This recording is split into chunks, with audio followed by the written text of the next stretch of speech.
In this session, I want to talk to you about, you have all these tools, skills, strategies, tactics, approaches to turning on your business. How many got, if you stop right now, more than enough to take your business to a whole nother level? Raise your hand and say, I.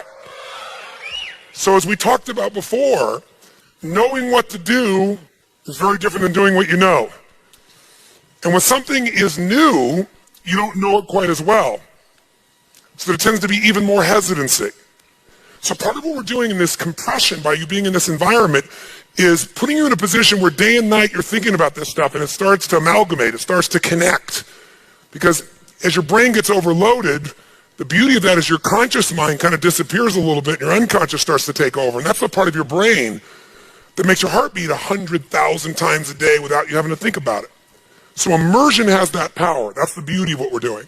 And then many of you are going to get this program, you're going to go back through it a step at a time, and you're going to repeat it. You're going to do that spaced repetition by way of video or audio or some combination of it, maybe using net time, no extra time. So listening to it maybe while you're working out, things of that nature. You'll embed it even more. So let's just assume you organize things well, and we're going to make sure tomorrow you leave with a real clear plan. The plan's in front of you. It's all ready to rock and roll. What is the single most powerful constraint as to whether or not your business is going to grow or not? What is it? Me, meaning the business owner, yourself. And if you're not the business owner, the biggest constraint that you have an impact on is yourself. And as you heard yesterday when we talked and looked at HomeX's example, I mean, here's a company that's growing leaps and bounds in a multi-billion-dollar business, traveling around the world. The economies are tearing apart in many places, and it's growing. But the constraint that they saw was the vision of the founder, what they were willing to believe is possible. And the great thing about them is, we didn't know. We didn't know it wasn't possible. That's a very helpful thing not to know, just to go out there and do it. How many of you, when you started out in business, didn't know what you couldn't do, and that was quite helpful? Let me see your hand. Say I. Me too. If I look back at stuff that I did back then, I think, my God, that's unbelievable. I can't even believe I would say that or do that or try that. But what's interesting is in the beginning of your business, and when people are brand new at something, they'll try almost. But if you start to succeed, some of you are later in your life cycle. And so as you start to succeed now, you've got something to lose. And now you don't implement at the same level. You've got something to maintain. You've got something to hang on to. And so you have to be cautious about that. But besides your own vision, the limitations of your belief for vision, which hopefully have been expanded, how many feel like that has been expanded? If you shout of a doubt here, say I. I know it has, Fair. I can see it. I've had the conversations with you. Each time you hear someone, you see a different perspective, a different way, and you go, my gosh, there's just so many ways to take my business to the next level. I don't have to wait. I don't have to hope for some, quote, good economy. The worst economy is my deepest friend because it's wiping out all my competitors and giving me an opportunity to take market share or become the leader or take their customers or buy them for a song. Selling has kind of an interesting connotation because in our culture, when we think of salespeople, we think of high integrity individuals who have a huge positive influence on the quality of our lives. Tell me the first words you associate to a salesperson, quick. Scumbag. Thank you. Very nice, scumbag. What else? Manipulator. Liar. Greasy. Deceptive. Guy goes, great guy. Now, how many of you in this room are salespeople? Let me see your hands. If you're an owner of a business, you better be raising your hand. If you are a parent, you better be raising your hand. Because, by the way, are kids great salespeople, yes or no? I mean, you don't have to teach them how to deal with rejection. They just let it pass on by and keep coming, right? You can't have an ice cream cone, 10 minutes later they're licking on one with a smile on their face, right? No one taught them any scripts. No one taught them anything. What I want you to get is that the single most important skill in life, we hate the word selling, so I'll give you a word that it really is that doesn't have the negative connotation. It's the word that all leaders have. What would that word be? Influence. What changes companies is leaders. The only way to change a company is leadership. If I want to change a company that I own and I want to make a shift in that company, the number one thing I'm going to do is shifting leadership. That might be taking leaders to a different level. That might bring new leaders in. That might be new leaders of new voices with new perspectives. with new skill sets, new directions, but we need to take things to another level. Leaders solve problems and leaders maximize resources. If you're going to solve problems, you can't do it yourself or it would already been solved. You have to get others to help you to do it. That requires influence. True? If you're going to get people to maximize resources, that requires influence. If you're going to get people to partner with you, provide you resources, capital, suppliers, anything, that requires influence. If you're going to have an impact on your kids or your community or the world, that requires influence. There is no more important skill of leadership than influence. And yet most of us think of it like selling, and as a result, we don't master influence. So I'm not here today to try and get you to become a master of influence in 45 minutes or so. Am I chatting with you here because we have so many of the speakers? This is the area of life I am most focused on. Because I know that if you can't influence, you can't lead. But if you can influence powerfully, intelligently, with integrity, there's no limit to whatever you can envision and what you can make real. And if your influence becomes not just you as the influence, but you're able to influence systems, people, company, culture. If you can turn other people into influencers, now whatever you vision about can be made into reality. And so as a skill of influence, we got to ask ourselves, how many agree leaders are what change companies? Raise your hand if you agree with that. Say aye. And leaders' number one skill is influence. If you agree, say aye. And then the question becomes, how do you influence? How do you influence consistently with integrity? You can influence many ways. You can do it without integrity. But the good news is we live in a world today where whatever you do, it's transparent to the world because there are no secrets anymore, are there? Try to have a secret today, bless you. You can forget the secret. With the internet, with the culture we have, with the way the world is today, there are no more secrets, and whatever you think is still possible to keep secret, give it 3 or 4 more years and it'll be impossible. Every phone call you make is recorded. There's no single phone call that goes in or out of North America that they don't have a recording of, and they can search by word, by tone, by tempo. They can even recognize voices now. There is no such thing as privacy. Everything you've ever put on the internet is there forever, and people know it and can search it. The way you write is searchable now. You can not sign your email, you can put it on somebody else's email, and the structure of your language and the way you influence things can be studied at this level. So the good news about that is manipulation as an ongoing tool for success is over. But adding value will never go out of style. Truth will never go out of style. So influencing with integrity is the secret. But what really influences people? Do facts and figures, we give you enough facts and figures out of a core story, is that going to influence people? No. It's the weaving of that story together in a way that produces what shifts people. And that's human emotion. Ultimately, the big game here is emotion. You have to influence emotion. You have to influence the emotion of your people. If you're going to maximize resources, and if we all agree, as we talked about the other day, it's not a lack of resources, it's a lack of what? Resourcefulness. If you're creative enough, if you're playful enough, if you're determined enough, if you're focused enough, you can find a way. If you're giving enough, if you're generous enough, if you're honest enough, if you're courageous enough, you will get people to help you. You will find the way. You will make that thing happen. You'll access the resource. You get someone to coach you, teach you, loan it to you, let you try it, drive it, experience it. So it's the ability to influence emotion because that's what affects our intellect. That's the bottom line. A core story is only there to give you a set of facts to educate someone that will make them emotional enough to make a decision. And what they do is they go through a series of things that you have emotions about. They may say them in a non-emotional way, but the only reason they work is because you know they're going to open the person's emotion.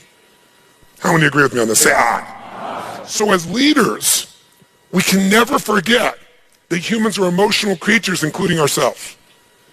And to influence other people, we have to know what already influences them. And we can't ever forget what truly influences them. It's going to come down to our ability to connect with them at a deep emotional level or get others to do the same. Here's how I'd say it in a really simple term. To influence someone, you have to already be influenced.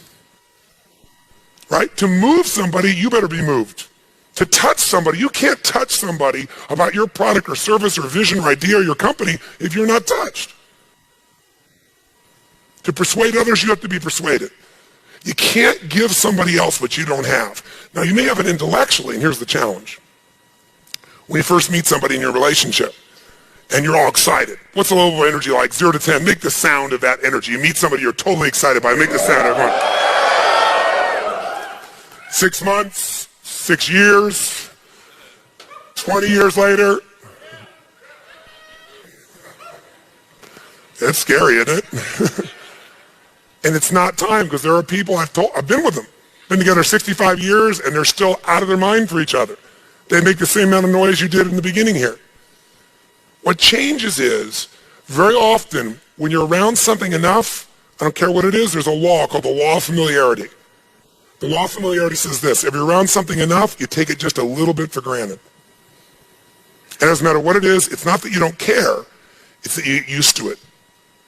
It's that the variety of it is not quite as high. It's not so new, and with that, sometimes you give it less significance. Even though in your heart you know it's significant, you don't keep the aliveness of it. It becomes something you intellectualize versus something you feel inside your body with a passion. So there are people say, but we love each other. Yeah, well, that's great. You know, hug each other every now and then. You say you love each other, little kiss like that. Was that how it was in the beginning? No. It isn't time. It's that most people don't understand that this emotion, this intensity, this passion has to be constantly reinforced every single day. And like any muscle, if you don't use it, So then you have the base understanding of why you do what you do, but you've lost the energy that makes it alive. And so if you're going to be touching people, you got to be touched. So then the question is, how do we influence ourselves? How do we influence other people? We got to get them into their emotions. We got to get ourselves into the emotions that are going to move us to action.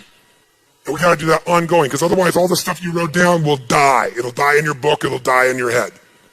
There has to be a level of emotion, a level of hunger in you that makes you go follow through. There's got to be a level of energy in you that when you go share it with people, you're able to influence them to follow through. And when they don't do it, enough to get back in there with them again and get them to do it again. This is where the whole game gets won or lost. Do you agree or disagree with me on this? So what we got to look at is, first of all, us. How many of you have days when you wake up and you feel like, I don't want to talk to people today?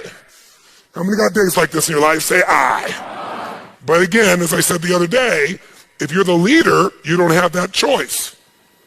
If you're the leader, you have to get in a good state. If you're the leader, you have to get yourself in that place. And how many of you have had some gut checks? Let me see again in the last 6 months, 12 months in your business with economy changing like it's never changed before. How many have had those gut checks? Say I. So what do? We have to become masters of influence, which means we have to be able to master the state of our own organization. To master the state of our own organization, we've got to know how to change that. How fast, my friends? How fast?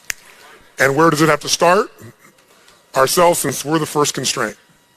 And if we can do it with ourselves and influence, then we can teach everybody else to influence. We've said business is innovation and marketing. You have to influence people to innovate, because they're not going to just do it because they're used to what works and it's easier and they know it. Innovation means massive what? Change. How many people go, give me more massive change in my life with all the other things I'm trying to hang on to? They're not going to do that. You have to influence people to innovate. And marketing is influence. So, what influences us is our states. How do we change our states? Let's start with you and I and with anybody I'm going to work with. You've worked with me before, you know the first answer. If you're going to change somebody's state, the fastest way to do it is physical. Trying to change somebody's mind is really hard. Change their body, their mind will go. If you doubt it, give somebody enough alcohol and just see how quickly you can change them. True? Give them enough alcohol, I don't care who they are, they're going to change. What are you changing? Biochemistry, physiology, physical body, and the emotion, the mind will shift. That's why people take drugs. That's why people eat. When they go eat, it's a biochemical change in their body. So, but we can do this through movement. We can do this through change. So if you want to be the leader and you're going to be affected, first thing I'd say to all of you going home, so you don't feel overwhelmed, is you need to develop an ongoing discipline, because we are our rituals. And I mean a physical one. If you want to say, well, why is my life the way it is today? Look at your rituals. Whether you call them rituals or not, you have them. Most of you get up and you have a set of rituals. You go straight to email, or you go straight and work out, or you go have your breakfast, or you hit the snooze alarm at least 3 times. It's your ritual. Who knows what I'm talking about here? And if you want to know what somebody's like, you can see their rituals. You can look at anybody's body in this room, if you had them take their clothes off, and you know some of their rituals or lack thereof. Is it true? If every day you get up and your ritual is you go to Starbucks and order a mocha, or whatever those things are that you have, right? And a big muffin and whatever it is, right? And that's what you do every day. It's not hard to figure out what you're going to be like by 10:30 in the morning. You're going to be looking for your next coffee, your next whatever, because we want to stimulate your adrenal glands like crazy, and they're going to drop predictably. And we know what your stress level is going to be like. We know when your energy is going to go and fade. It's predictable because of your rituals. If you eat a certain way, you can predict that person's going to be fat and tired. You eat a different way, you know. If a person eats and they exercise a certain way, you know what their body's going to be like. Who here works out 5 days a week, never misses? It's just your life. Let me see your hands. Look at the number of people here. That's fantastic. Give everybody a hand. That's really fantastic. Who here honestly never works out consistently? Right? Don't clap. Now here's what's interesting. I'm not saying one is right as one is wrong, but will those two different rituals create a different body, yes or no? If we wanted to really make it clear, we'd say everybody works out 5 days a week, stand up, we can look at them, sit down, everybody doesn't work out, stand up, look at them. It'll be pretty obvious. Now, some people's metabolism is different, they can get by with different things, but you get the picture, don't you? Your relationships today are the results of your rituals. If the first thing you do every day when you come home is, hi, honey, and then you go and give them a little peck on the cheek, and then you sit down and start typing your emails, or you flip on the news, it's not hard to know what your relationship's going to be like. You guys might love each other, but it's going to be one boring, dead relationship. It's like having a brother or sister. But if your new ritual was, and you just, in the beginning, you made it a ritual. You just made it for fun. You say, every day when I come home, the minute I'm going to do is I'm going to yell my husband or wife's name, or sometimes my wife's a little crazy, so I go, Lucy! I'm home. And then we both go running. Wherever she is in the house, wherever in the house, we go running full speed like lovers that haven't seen each other in 6 months. And we do it, ask my assistant, all the time. Now, not every day, but it's our ritual to this process, right? It's just a crazy thing. Thank you. Thank you. I appreciate the hand, but that's not why I'm telling you to do this. I'm telling you this because I want you to create yours. Because when you do that and you're playful and crazy, and you do that on a regular basis, like you can't wait to see each other. And the biggest ritual that we have besides physical, and by the way, let me just say to you this. When you go home, if you want to transform your business, transform you by creating first, if you don't already have one, a set of physical rituals that you're not going to miss. I don't care if it's 3 days a week, 4 days a week, something that's going to make you physically strong, because in a place where there's going to be a lot of fear, the way you deal with crisis is number one thing you should do is feed your mind. And you're doing that. Get yourself new answers. Immerse yourself in new environments. Get new voices. Have new perspectives. Ask some new questions. Isn't that what we've been doing here?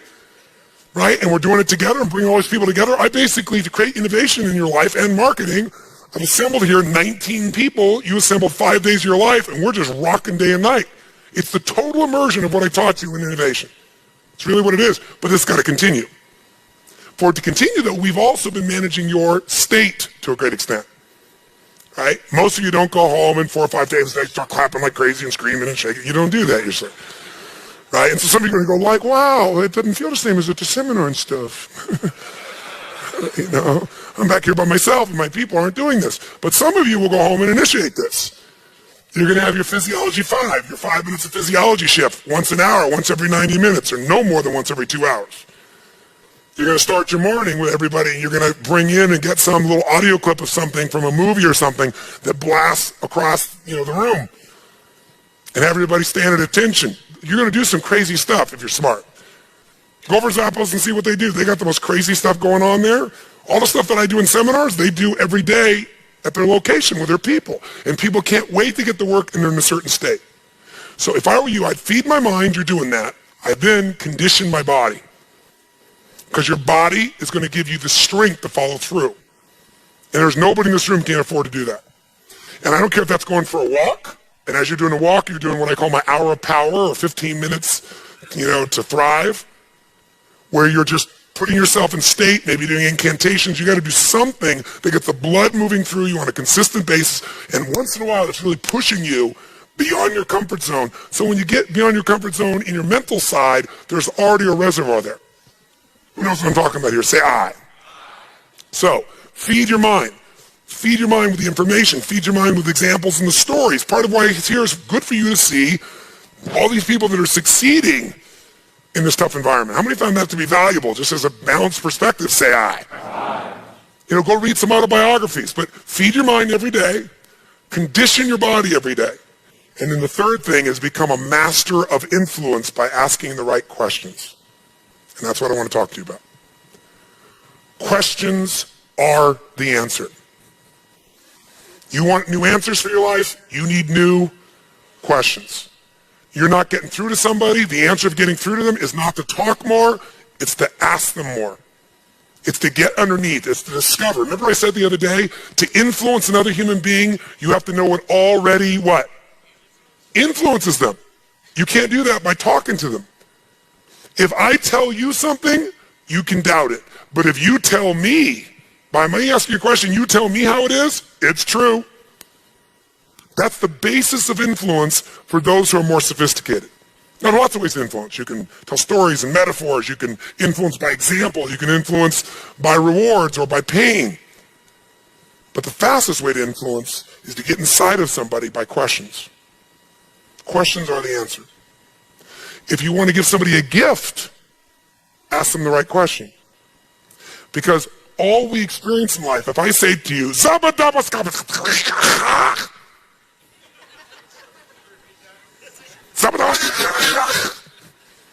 what did you just experience? Freedom. Your brain just searched 10 million files and went, don't know what that means. There's nothing in there. I don't know what that is. Right? Our experiences, we don't experience life. We experience our association to whatever we're stimulated by. So if I said to you, I want to tell you a story about my senior year in high school. And I started telling you about my senior year in high school, and there was this girl that I was so in love with. Now, by the way, I can go on and on and on, but you're not experiencing my story. You're experiencing your story. You went back to high school as soon as I started to tell it. And you're experiencing somebody you were interested in. Very quickly, you're going for a reference point you can relate to. How many see what I'm talking about here? If I want you to think about your mother, all I got to do is talk about mine. Because the only way you understand things is by referencing it. So questions cause you to go inside and reference things. The right question can change anything.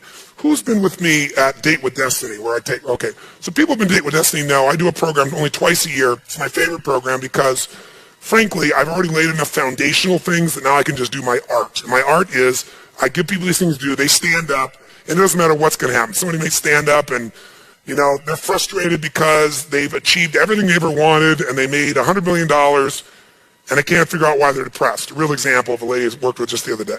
Completely depressed, so much so that she's saying, I don't think, she gave us a reference point of somebody, I don't know the person's name, but I guess they're famous in the art community. Somebody killed themselves, and she goes, I don't think people should be upset with him. I think you should be able to take your own life. What's that telling you? Right? So it's like, I've never lost a suicide in 30 years, out of thousands. It's one of the things I'm most proud of my entire life. Children, adult people. I don't say that to brag, I'm saying it because once you know a human being's needs, if you know what they're really after, and you know how to ask the right questions, you can connect them to any new experience of life you want them to be in. And I know all human beings have a need for certainty. Certainty they can be okay, they can avoid pain, they can have comfort or pleasure. Think of certainty as fundamental comfort. If you have no certainty that this floor was going to hold you up and we're on the 8th floor right now, you might not be paying attention to me. I remember once I did a seminar in Switzerland, and it was about 2,500 people. It wasn't a huge seminar, but we were in this building, and it was a building you usually did trade shows in, just like this one, you drive trucks in and so forth. But as we jumped, everybody was jumping in the room like that, and we were rocking. I took the house to a different level. The floor started going up and down as we're doing this much up and down, like a wave. By the way, how fast do you think people stop jumping? And I could feel, we're all feeling, people looked around. So I called the building people, and we had everybody always come in. They did this inspection and everything else. Now, this is the first day of a 3-day UPW seminar. So those who've been to Unleash the Power Within with the firewalk and so forth know it makes what we did this week look like nothing because the intensity is at a whole different level. But it becomes fun because you become so strong so quickly. You're not sitting so much. You're in it. And I I can't move 3 days of people sitting for that many hours. They'd be bored out of their mind. It wouldn't change. There'd be no transformation. So they come back and say, the building is fine. It has this much play. It's just trucks usually drive on once. They don't go up and down, up and down. It's a different motion. I said, are you absolutely positive? No problem. So I tell everybody that we're still going to jump up and down. Now, this is going to require some leadership. Does that make sense? What do I got to do? I got to be able to what? Influence them. And by the way, what do you think the likelihood is where everybody told them they're starting? There's just no way they're going to do it. I said, but if they don't do it, we might as well not do the event, because you can't physically sit still and not move, because emotion is created by motion. So I said, it's not going to work for 3 days now. It must happen. So since it must, my job as leader is to influence them. So first thing I got to do is I got to own how important this is. I can't get you to own it if I don't own it. How many agree with me on this? Say I. If I own it like 90% or 95%, will I get everybody, yes or no? You don't get people to walk on fire by 90%. I think you'll probably do well. Right? I got to own it. And by the way, what if I said, okay, we're going to walk on fire. Okay, who wants to go first? Not me, somebody else. Somebody else go first. Right? As the leader, I always go first. Right? That's my job. So all I did was I divided up the room, and I realized they needed certainty. So I said, watch, we're going to do this with a small segment. We're going to divide you into 3 teams. And so I divided one section, second section, third section, and we all jumped, and I got them jumping, and the room didn't move, stop. And that's what we did. We went all weekend long on these 3 sections, and the room didn't shake. I figured out how to give them certainty till they forgot about it. It was totally fine, right? But whenever you're going to accomplish something, sometimes you got to break it down, but you got to provide this need for certainty. Everybody has a need for uncertainty. Everybody has a need for variety. We all have a need to feel like there's a surprise in our life. Who here loves surprises? Raise your hand, say I. You like the surprises you want.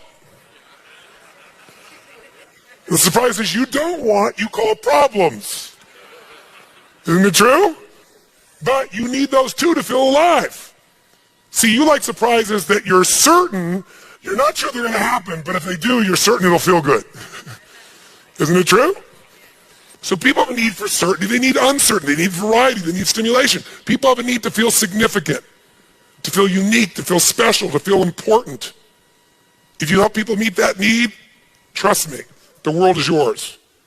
I remember many years ago, Steve Wynn is a good friend of mine, and I love him. He's one of the most brilliant people I know. He's not only a genius entrepreneur, but he is an artist. He's one of the most creative people. Steve could talk about this lectern, and he could make it the most magnificent lectern you could possibly imagine. Tony, look at the metal on this. And he can just describe things in a way that are just unbelievable. So we were having dinner the very first time we ever met. It was New Year's one year, and fireworks were going off, and he and I were like totally into it. And we were talking about influence, that this is the ultimate skill in life of any business owner, and that's his only job is influence. He creates things, he loves that, but I can create all this. Guess how valuable this is if I can't influence you that it's valuable for you? 0. It dies. It stays in my house.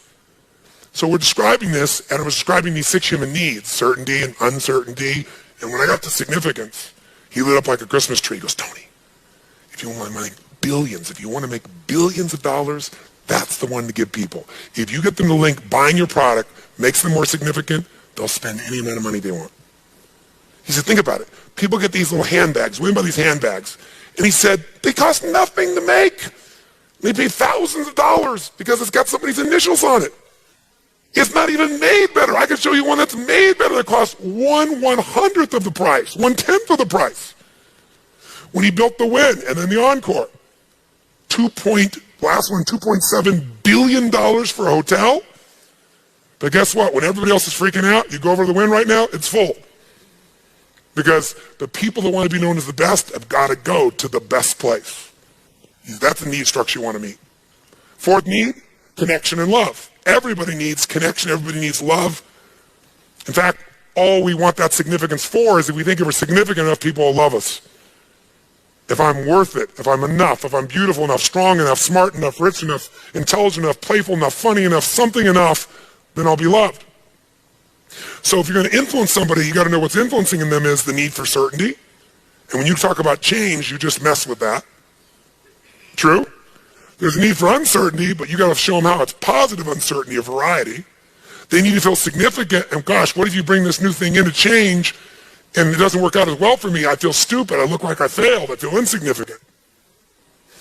Love, gosh, I don't know if I'll even love myself if this doesn't go well. How many follow the pattern of what people get concerned about, right?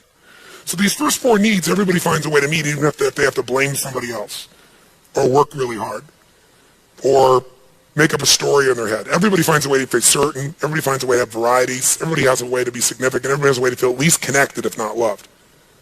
But ultimately, the final two needs is everyone has to grow. Remember we talked about this first day?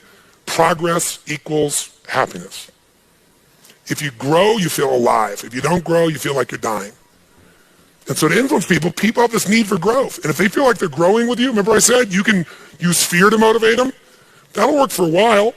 You can use incentives. That'll work for a long time too, but there is a limit to incentives. The only thing that makes people feel fully alive long term is they feel happy because they're growing, they're expanding. Remember when Tony talked about how they took the same process of becoming a buyer for Zappos, but they broke it into more steps? Still 2 years, but you were a buyer level A, buyer qualified level B, level C, and people are like, yes, I made it. Progress, growth. And finally, what's the last need? Contribution. And you heard him and many others talk about, and you've seen the people here that are most successful feel like what they're doing has a meaning beyond themselves. Now, I'm reminding you of these 6 needs and very quickly here because if you and I are going to influence other people, we have to know what already influences them. And of those 6 needs, who has all 6 of these needs? Who would you say? Everybody. Who here has a need to be loved at some level, whether you admit it or at least connected? Say I. Who here needs to feel unique, special, important, significant? Raise your hand, say I. Including the people who go, I don't need to be special. No, I don't need that. I'm a Christian. Or I'm a Jew. Or I'm a Muslim. Or I'm not religious, I'm spiritual. They find a way to be unique. Everybody needs this. It's human nature. So we need all these needs to be met, but we don't need them all equally. We've learned to value some of these 6 more than others. Some value certainty more than anything else. And so they live their life trying to meet that need. And if you try to convince them how exciting this new project's going to be, you just messed up totally. What you got to tell them is, you know what, if we don't change this, do you realize what's going to happen? Do you think that what we have right now is certain and solid? Do you not understand this is evaporating between us? If you and I are going to have any certainty at all, this is what we must do immediately. And they're like, let's make it happen. Right? If you go to somebody who's more variety driven, some people, the top of their list, they all want certainty. They all want uncertainty. We all want them all. But we tend to have 2 that we value more than any others. Those 2 are the driving force in a person. So if somebody's variety driven and you go, okay, we're going to keep doing these same things because we got to keep fundamentally doing these elements. And the changes we're making, they're not that big because you're trying to convince people so that they won't be too fearful. You lost that person. You got to pull them aside and say, look, you and I got to understand something here. This is an entirely new game we're about to begin. Really? You'll have their total interest.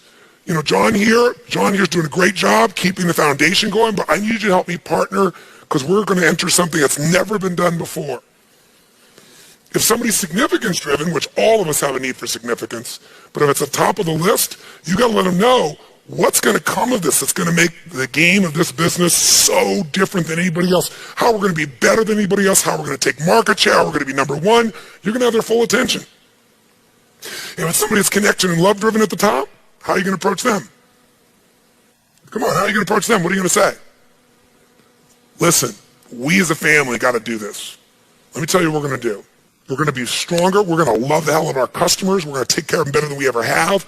These are the things that are going to connect us to each other and to our clients like never before. Do you realize what kind of family we're going to build by implementing this? They're in. If they're growth driven, it'll be obvious. You don't even have to explain it. They'll just see the growth opportunity and go for it. If they're contribution driven, it's very obvious. So you have to be able to bring your message to someone in a way that makes sense. Now, telling them is one thing, but asking them is even more powerful. See, if I tell you, you can feel I'm selling you, persuading you, influencing you. But if I ask you a question where you tell me, you own it. It's exactly what happens at Zappos when they take people for the first week, no matter what position they have, and they put them through an immersion, right? They put them through boot camp. And at the end of that week, what do they do with those people? Do you remember? They offer them what? $2,000 to leave. Right now, $2,000 to leave. Now that makes these people, see, instead of Zappos selling you more on we're the best culture, they gave them enough information, enough experience to hopefully get a good hit. But now it's the ultimate piece. I have to ask myself, am I on board or not? If I ask you, you might even be asking me, oh yeah, I'm ready to go. But for me to give up that money, I gotta say, is this worth it? Is this worth more than $2,000? Is this the place I'm gonna stay? Is this, and I gotta ask all those questions. And then once I answer them, and I've answered them, I'm in. How many follow the difference here? Say I. This is a really, really powerful distinction. Instead of telling, you can tell, but ultimately you got to ask the question that brings someone there. So if you've ever watched me with somebody who's suicidal, or somebody's having a major challenge, or somebody's happy and wants to go to another level, I'll tell stories, I'll do examples, but ultimately the moments of influence happen at moments when I ask questions. And they make this connection in their head. And I'll say, if you continue with this, tell me how that's going to meet your dream. I did this with my daughter, I'll never forget. My daughter Jolie always wanted to be a dancer on Broadway. And she was very talented. Of course, I'm her father, right? So, of course she's talented, right? But at one point, she's going to college and doing really well. She's based in Los Angeles. And she was winning all these dance competitions. And she came home for Christmas. And we're sitting down, and I said to her this question. I said, honey, how are you doing on your dream? And she said, what do you mean? She goes, I'm doing great in school. I got straight A's, and I'm going to dance classes. I said, I know, but I want to know, how are you doing on your dream? I didn't tell her how she was doing on her dream. You follow the difference here? I could say, Jolie, I'm concerned. You got straight A's in school, and you're doing great in dance classes, but you're not focusing on your dream, or I don't think your dream's coming about. If I start out with that, it wouldn't work. I got to ask. I got to make her break her own what? Break her what? Pattern. She goes, well, what do you mean? I said, your dream, you know what it is. What is it? Well, she goes, well, of course, the dance on Broadway. I said, uh-huh. And what are you doing? She goes, well, I'm going to school. I got straight A's, and I'm dancing. I said, are you dancing against people you're better than, or people that are better than you? What do you think her answer was? I'm better than them. I said, of course, because you're winning every time. That's a clue. So my question is, how do you get better playing against people you're better than? If you go out on a tennis court and you play against somebody that's twice as good as you are, even if you're a lousy tennis player, are you going to get better or worse playing against them as time goes by? Which one?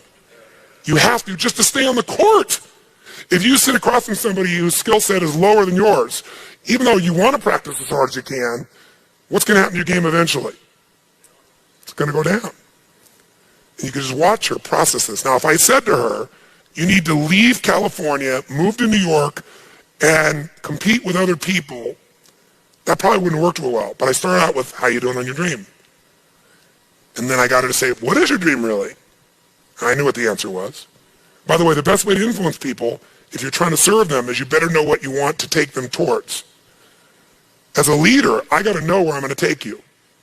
That's my job. If you're a parent and you're not leading, your kid's leading you, you're not much of a parent. That doesn't mean your kids can't inform you, but there are points in life where you got to be able to lead them. And you can lead anyone wherever you want, as long as you know where the outcome is and you ask the right questions. I could take a deck of cards, have you take out any card, see what the card is, and I can lead you that card. You take out, for example, the Ace of Hearts, the King of Hearts. And I say to you, well, let me ask you a question. A deck of cards has 52 cards in it, but they're broken up into 4 different suits, aren't they? What are they? Spades. What are they? Come on. Yeah. So as you think of those, pick one. Pick one. Hearts. And some of you won't pick hearts, so I'll say, pick another one. And if you only go down, I'll say, if you ask everything, I'll say, and that leaves until we finally get to hearts. Right? And then I'll say, of those hearts, there's one that's valued more than the other one. What one is it? I mean, I can lead you everyone. I'm going to get you to say the King of Hearts or I'm going to take you wherever I want to go with questions, but I better know first.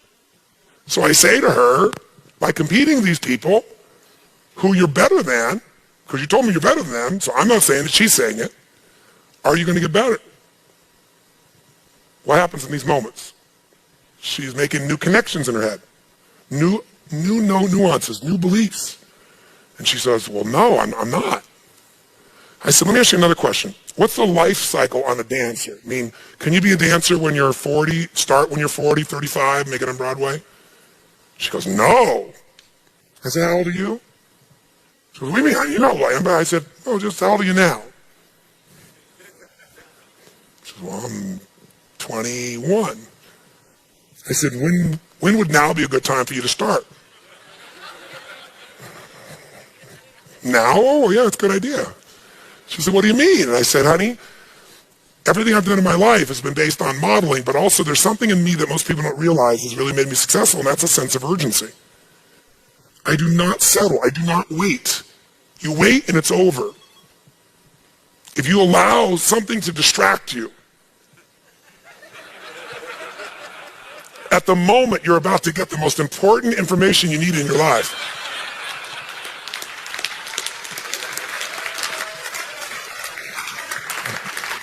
What do you think the price is?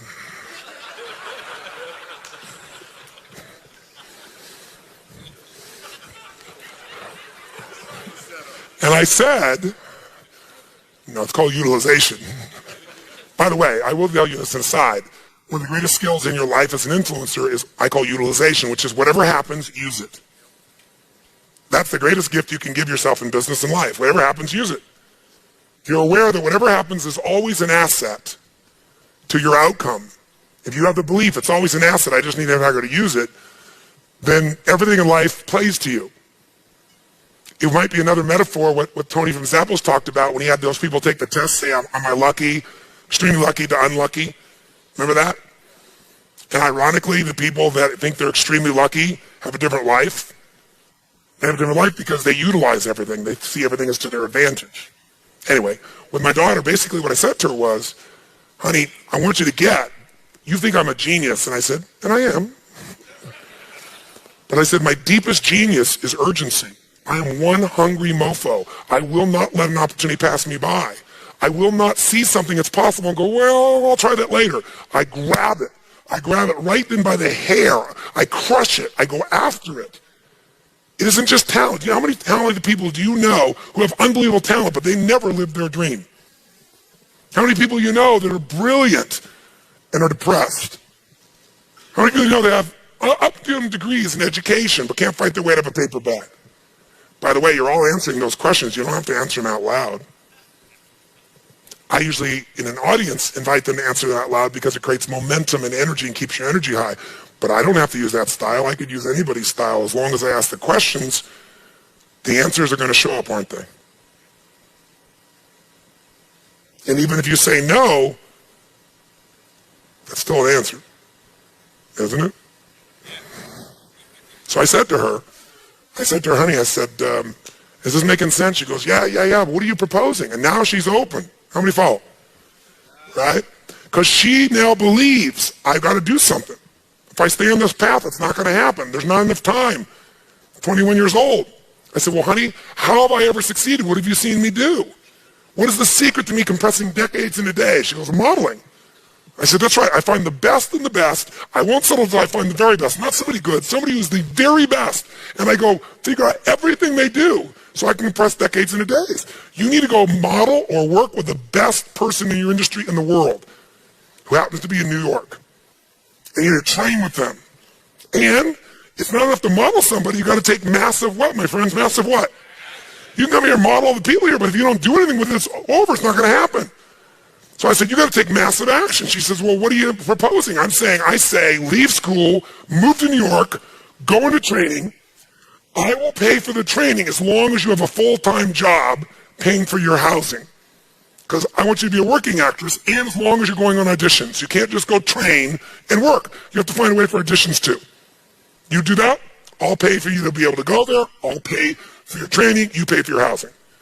So that's really scary. That's a lot. That's a lot. When would I do this? She goes, I'm in the middle of school. I said, when would now be a good time? She goes, you mean like right now? I said, what do you think?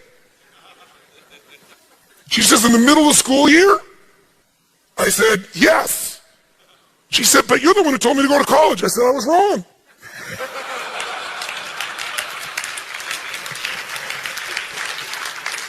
I said I wasn't wrong about college. I'm glad you're going to college. You got straight A's, and you can go back and do that later. You're not going to run out of time to go to college. You're not going to lose any of your credits. But you're running out of time to become a dancer. I said, I don't know if you're that skilled. I think you're gifted, but I'm your father. Of course I think you're gifted. You could be ugly. I still think you're beautiful. You actually were when you were born, kind of like a lizard. I still thought you were cool. Right? So I said, the only way we're going to know is if you get in it. Because I said, there's one emotion I don't ever want you to have in your life, my girl, and that's regret. That's an emotion I don't want you to ever have. That's up to you. But if I can help you from not having it, that's what I'm talking to you right now. And if you don't take this shot now, you tell me what level of regret you might have later in life. She goes, wow. Right here, right in the middle of school, right in the middle of Christmas vacation. So guess what? She said to me, do you mind if I ask anybody else their opinion? Sure, people pay me $1 million a year for me to coach them. But you should frickin' ask somebody else what they think.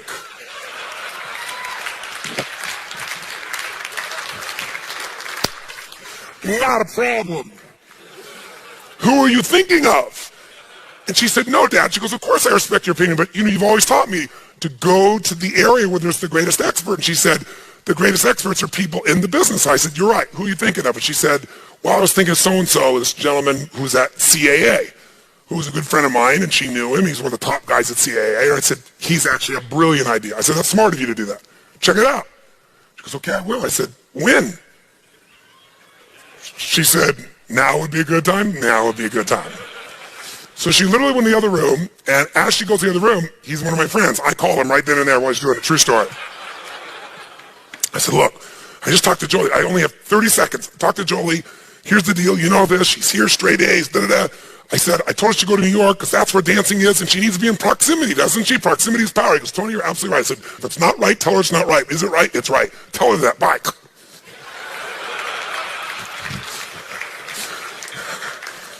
No exaggeration. She walks in 3 minutes later and says, the line's busy. I left a voicemail. So I said, honey, don't leave a voicemail. Call back again. You know him. He's on the line all the time. She always calls him. Long story short and true story, she talks to him on the phone. He talks to her for like an hour and a half.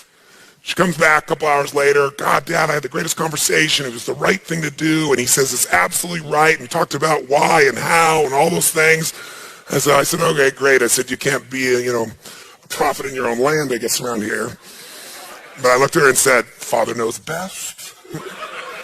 She laughed. We laughed about it. So I took my little sunshine girl who was used to living in Southern California and going to the beach, right? I took her to New York during one of the worst winters New York had had in like 15 years and put her in this crappy little apartment deliberately because I wanted her to be hungry, right?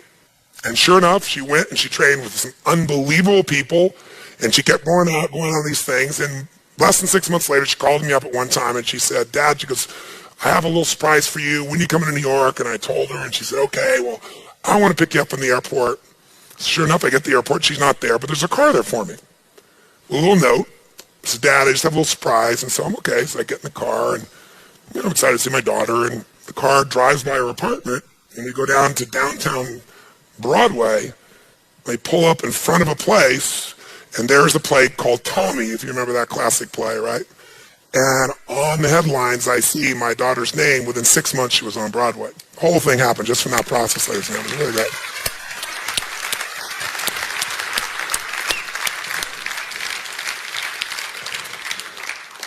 Influence is the game. You must lead your children, you must lead yourself, you must lead your business, which means you can lay down law, foundation, principles, distinctions, you can tell stories, you can give examples, but ultimately you must ask for the order. You must ask for the action. And you must ask in a way where they're already convinced because they know it's right inside of them, not because of the power of your personality. Because the power of your personality will go away. But see, when I went away, she already owned all this. How many follow the difference here? Say aye. Plus, you'll learn a lot. You'll learn. You'll find out I'm trying to influence do something may not be right. Maybe the better thing is some mixture between what I thought and they thought. You'll find that by asking questions. You can't just ask questions where you're only trying to get to the outcome. You got to have the overall outcome, and you got to be open to what's happening as feedback along the way. And you got to know what people need: certainty, variety, significance, connection and love, growth, contribution. And you got to know which one of those they value most to get their attention. You got to start with what they value, not what you value. See, most people think influencing someone is getting them to do something. Well, if I said to somebody here, okay, I'll give $1 million to the first person up here who's naked within the next 15 seconds, trust me, that's not influence.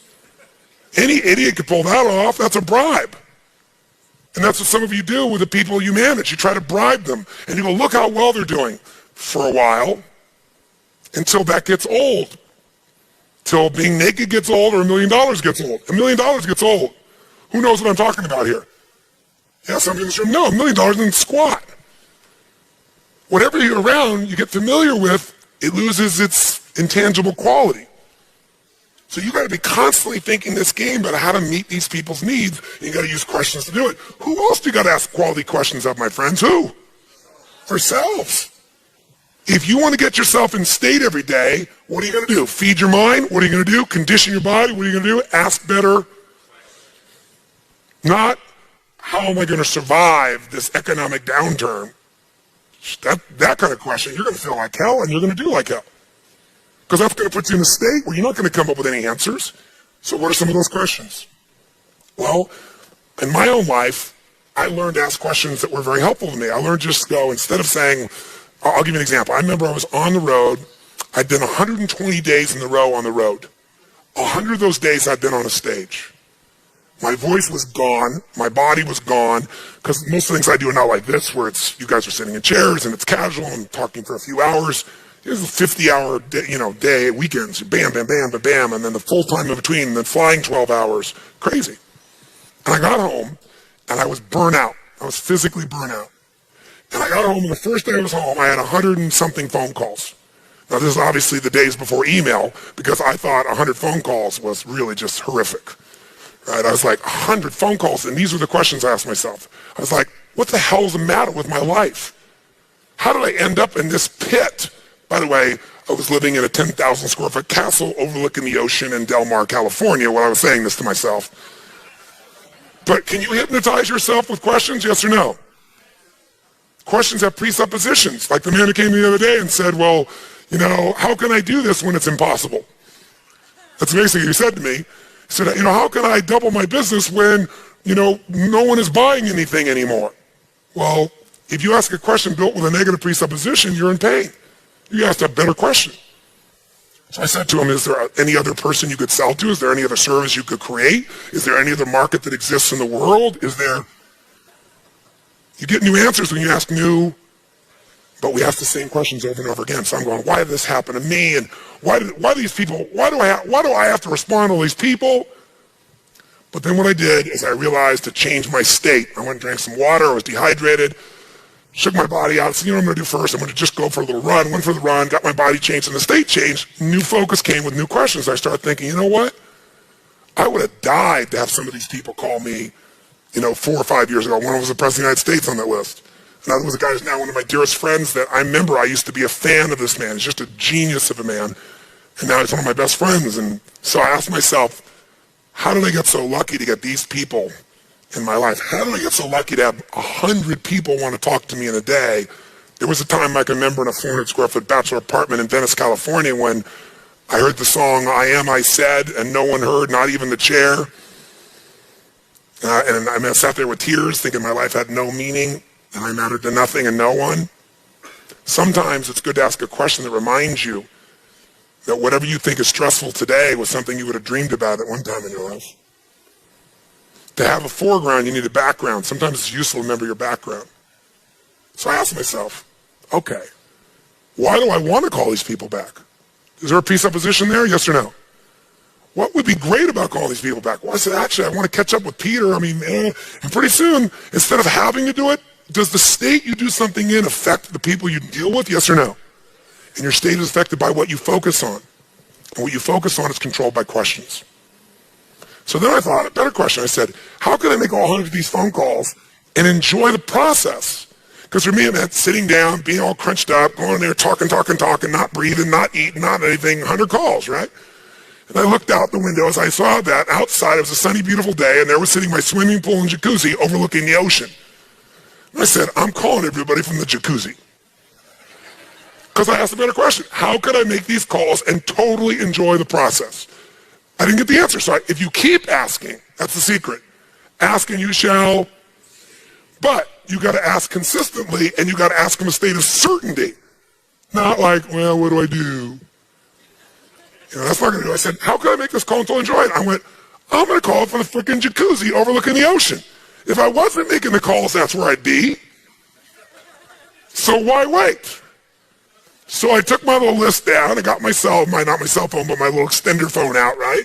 And I sat in that swimming pool and talked and laughed. And I remember why I was calling everybody. And before I called them, I thought about all the things that we'd done together or what was cool I wanted to share with them.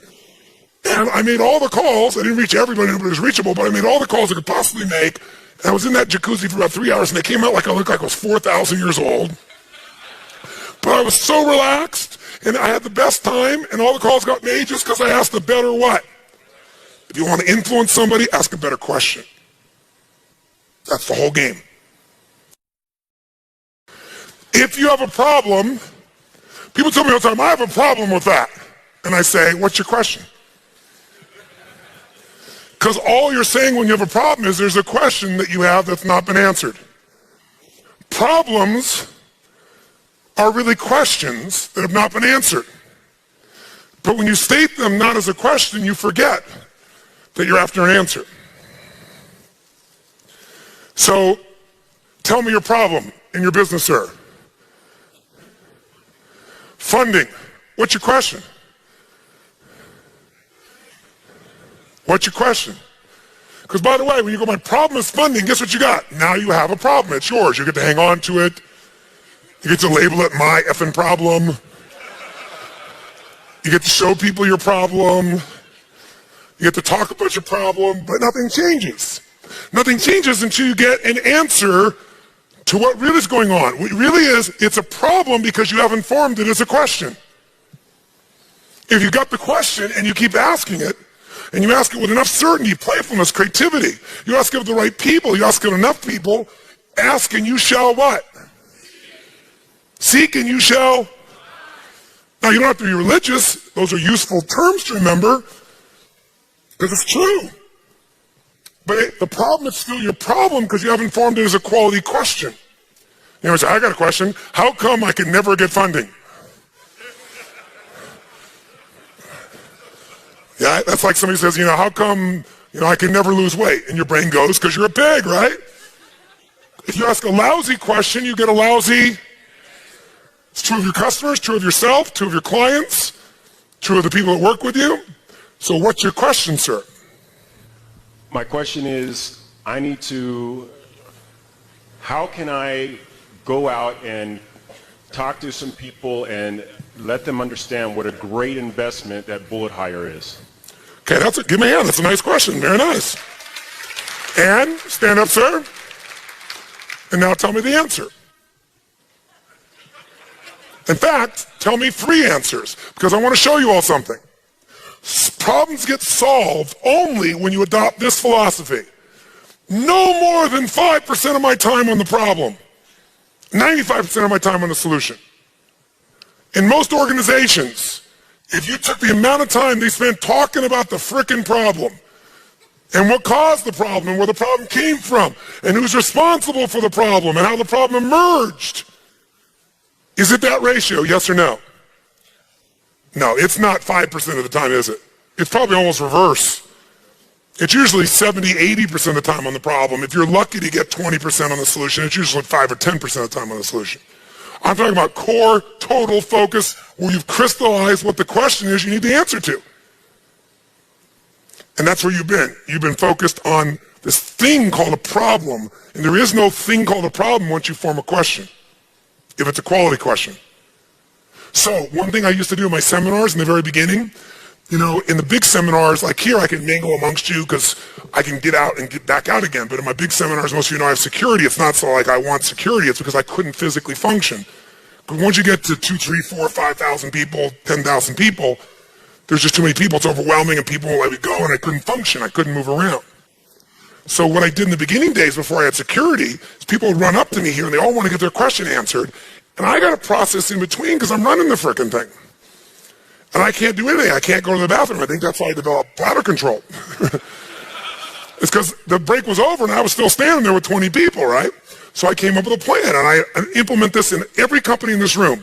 And I actually thought about this, something we even could implement in our big seminars, even the large seminars would be easy to do as well. People all want me to give them the answer. And I'm happy to give them an answer, my answer, which might be a good answer, might not be, but it's the best one I can give you. But even if I give you the best answer, wouldn't it be better if you came up with the answer? Because I come up with it, a little bit of you is a little annoyed that I had the answer and you didn't. First, you're happy to have the answer. Then later on, you're a little pissy because you went, oh, I could have thought of that answer. I'm doing the show for NBC. It's called Breakthrough with Tony Robbins. And in order to get the show, I show them all these films of people I turn around. You know, I take the impossibles is what I want. The people that have been in therapy for 20 years, or the person who's suicidal, or the relationship that's over. And I just live to take the impossible, make it possible. Now, by the way, in relationships, sometimes it's better for them to be apart. So I don't want to keep the impression that we always keep people together, because that's not necessarily the goal. But I said, go find some people of your own, so you know I didn't get specially good, pick the right person. You will pick anybody, and I'll turn them around. And so, sure enough, they went out and found some people. And one of the persons they got was a man who they went to a speech pathologist and said, could you turn somebody around who's stuttering? He's been doing it for years. He said, of course, I could do it easily. I said, really? He said, sure. I said, get the worst stutterer you could possibly find, search all pathologists, speech pathologists, find their worst patient. I'll have it in an hour. And they look at me going, really? It's really? So they get me this man. He's been stuttering since he's 2 years old. His name is Rashad. He's a really wonderful soul. About 30 years old. Some of you met Rashad. Some of you know what I'm talking about, right? Some people are clapping. It's because he came to an event. They got to see this man. And so they sent me to see, they brought him to see me. Guy's been stuttering since he's 2. It'd take him like 3 minutes to say his name. It's like this, going like this. I'm sitting there very patiently, right? Waiting for him to say his name. You can imagine that tempo in my life. So anyway, he finishes his name, and the long story short is, I get him to stop stuttering within 20 minutes, within an hour completely, within 5 hours, because I want to change his whole life, not just stop his stuttering, change everything. And I got him to remember a moment in his life when he started stuttering. And he couldn't remember. I said, what's the earliest memory you have in life? By the way, how am I influencing him right now? Guess who else is starting to search for the earliest memory in their life? So I said to him, what's the earliest memory in your life? And he thought for a while, he said, I don't know. I said, I know you don't know, but if you did, what would it be? And he finally says, I was 2 years old. I was eating cereal with my brother watching cartoons. I said, okay. What was the cereal? Cocoa Puffs. That's not it. I said, what was the cartoon? He said,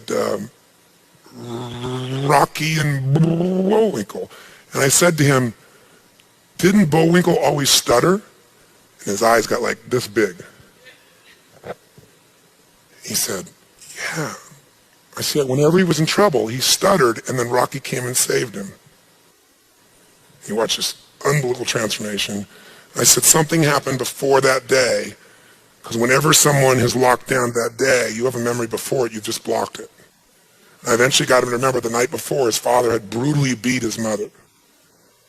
And then he didn't know what to do when he was watching Rocky and Bullwinkle, and he started stuttering.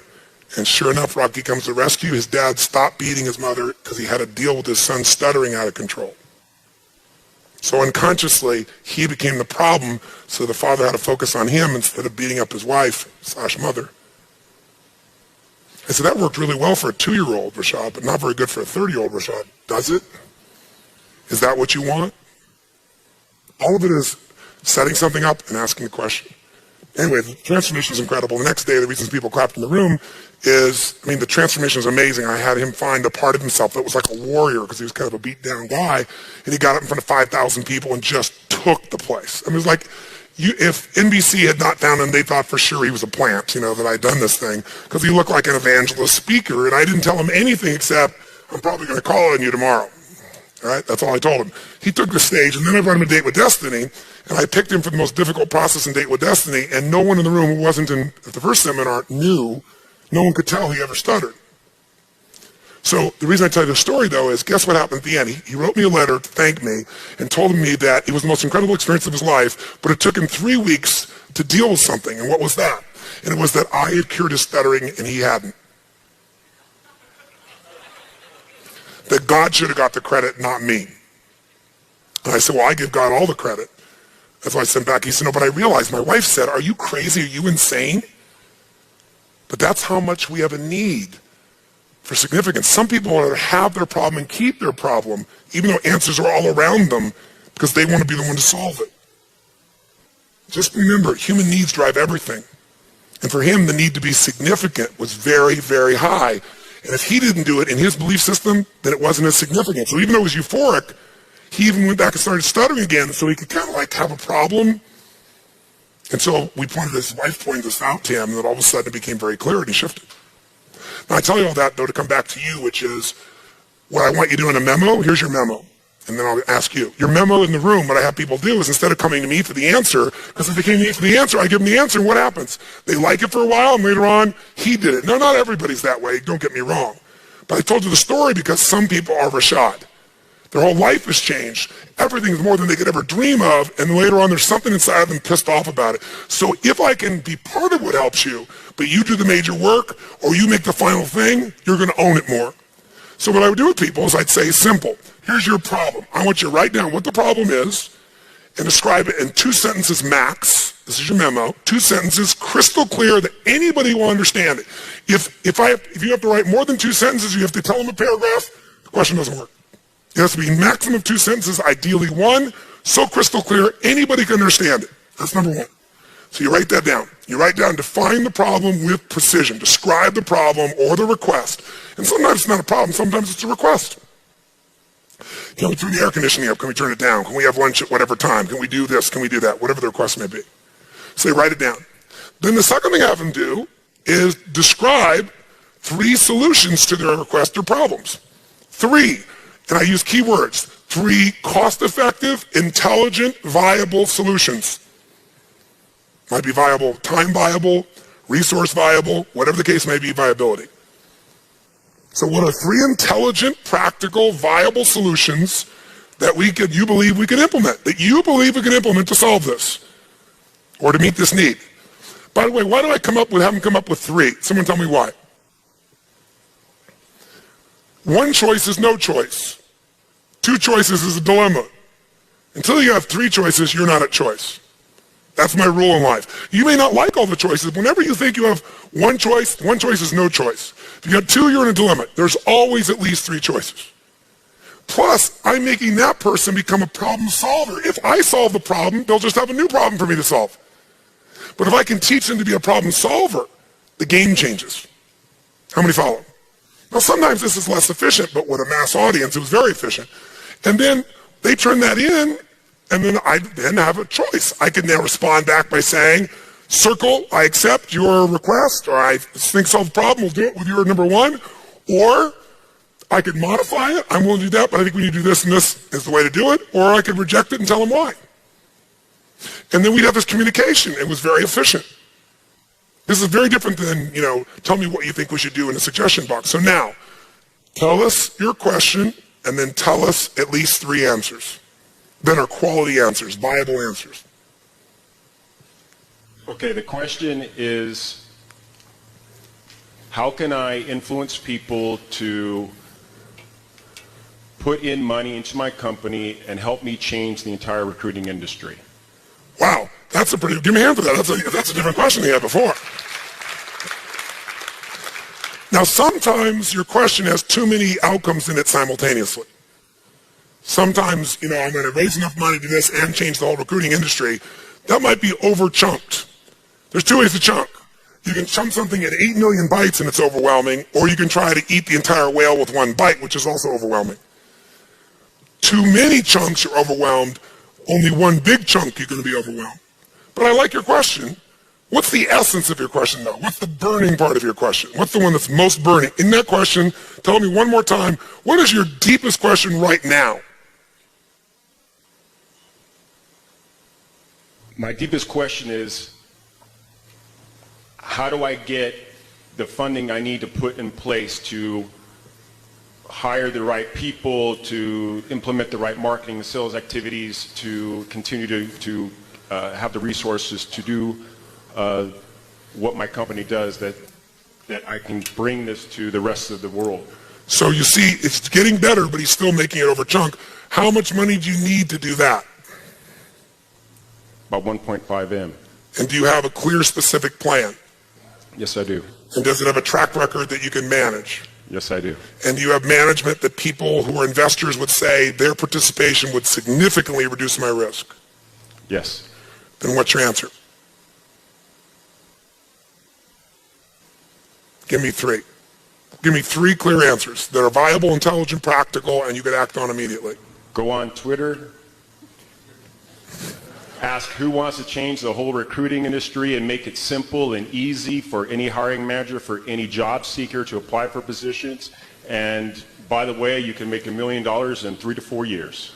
That won't work on Twitter. There's only 140 characters. Okay. Who would like?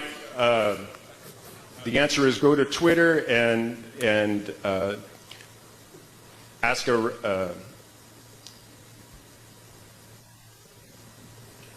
ask the question of who wants to change the recruiting industry, and I can show them how it can be done, and if they can be a part of this and also make $1 million. Okay, so that's one approach.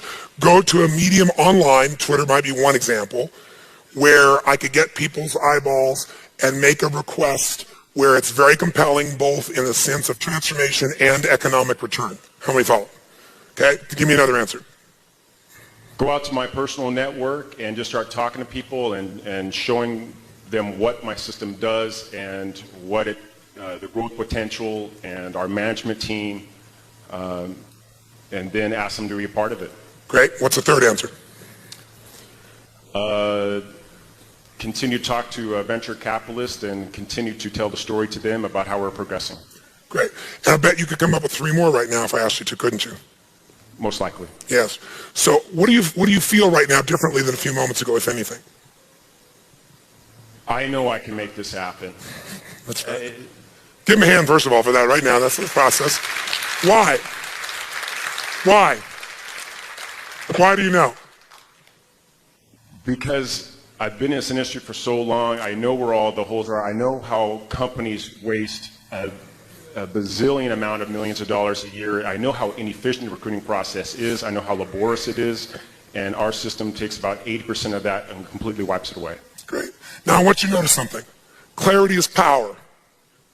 By making himself be more clear, be more brief, be more precise in the form of a real question that's actionable, and then just demanding an answer in a state of certainty, he's got them. But most of us don't have this as a discipline. So let me offer you 2 in the form of 4 questions. First, give him a hand. Thank you very much. Problem-solving questions. So here, let me give you 6 questions, problem-solving questions. The first question I ask when a problem comes up, the most important question, is not what the F, not why did this happen to me, not who screwed who to make this happen. The first question is, what's great about this, or what can I learn from this? Immediately, it's like, what's great about this? What's great about this? The first question I tend to ask is, what's great about this? Now, by the way, the answer I often get initially is, what do you think? Nothing. Because if you're in a lousy state, you go, what's great about this? Your brain's going to go, nothing, you idiot. And I go, I know it looks like nothing, but if there was something great about it, what's great about this? And I demand the answer. By the way, seek and you shall what? Ask and you shall. And I don't care who it is, if you ask with authority and certainty, you get an answer. I'll give you an example. A friend of mine came to see me one time, years ago. He was at his wit's end. He was a lawyer, And he had been in partnership with another lawyer, a friend of his, for, 12, 14, 15 years. Let's say 15 years rounded up. And one day, the partner of his had a midlife crisis and decided he didn't want the pressure of being a partner in the firm, and he quit the firm. He just announced to his 15-year partner, I'm out.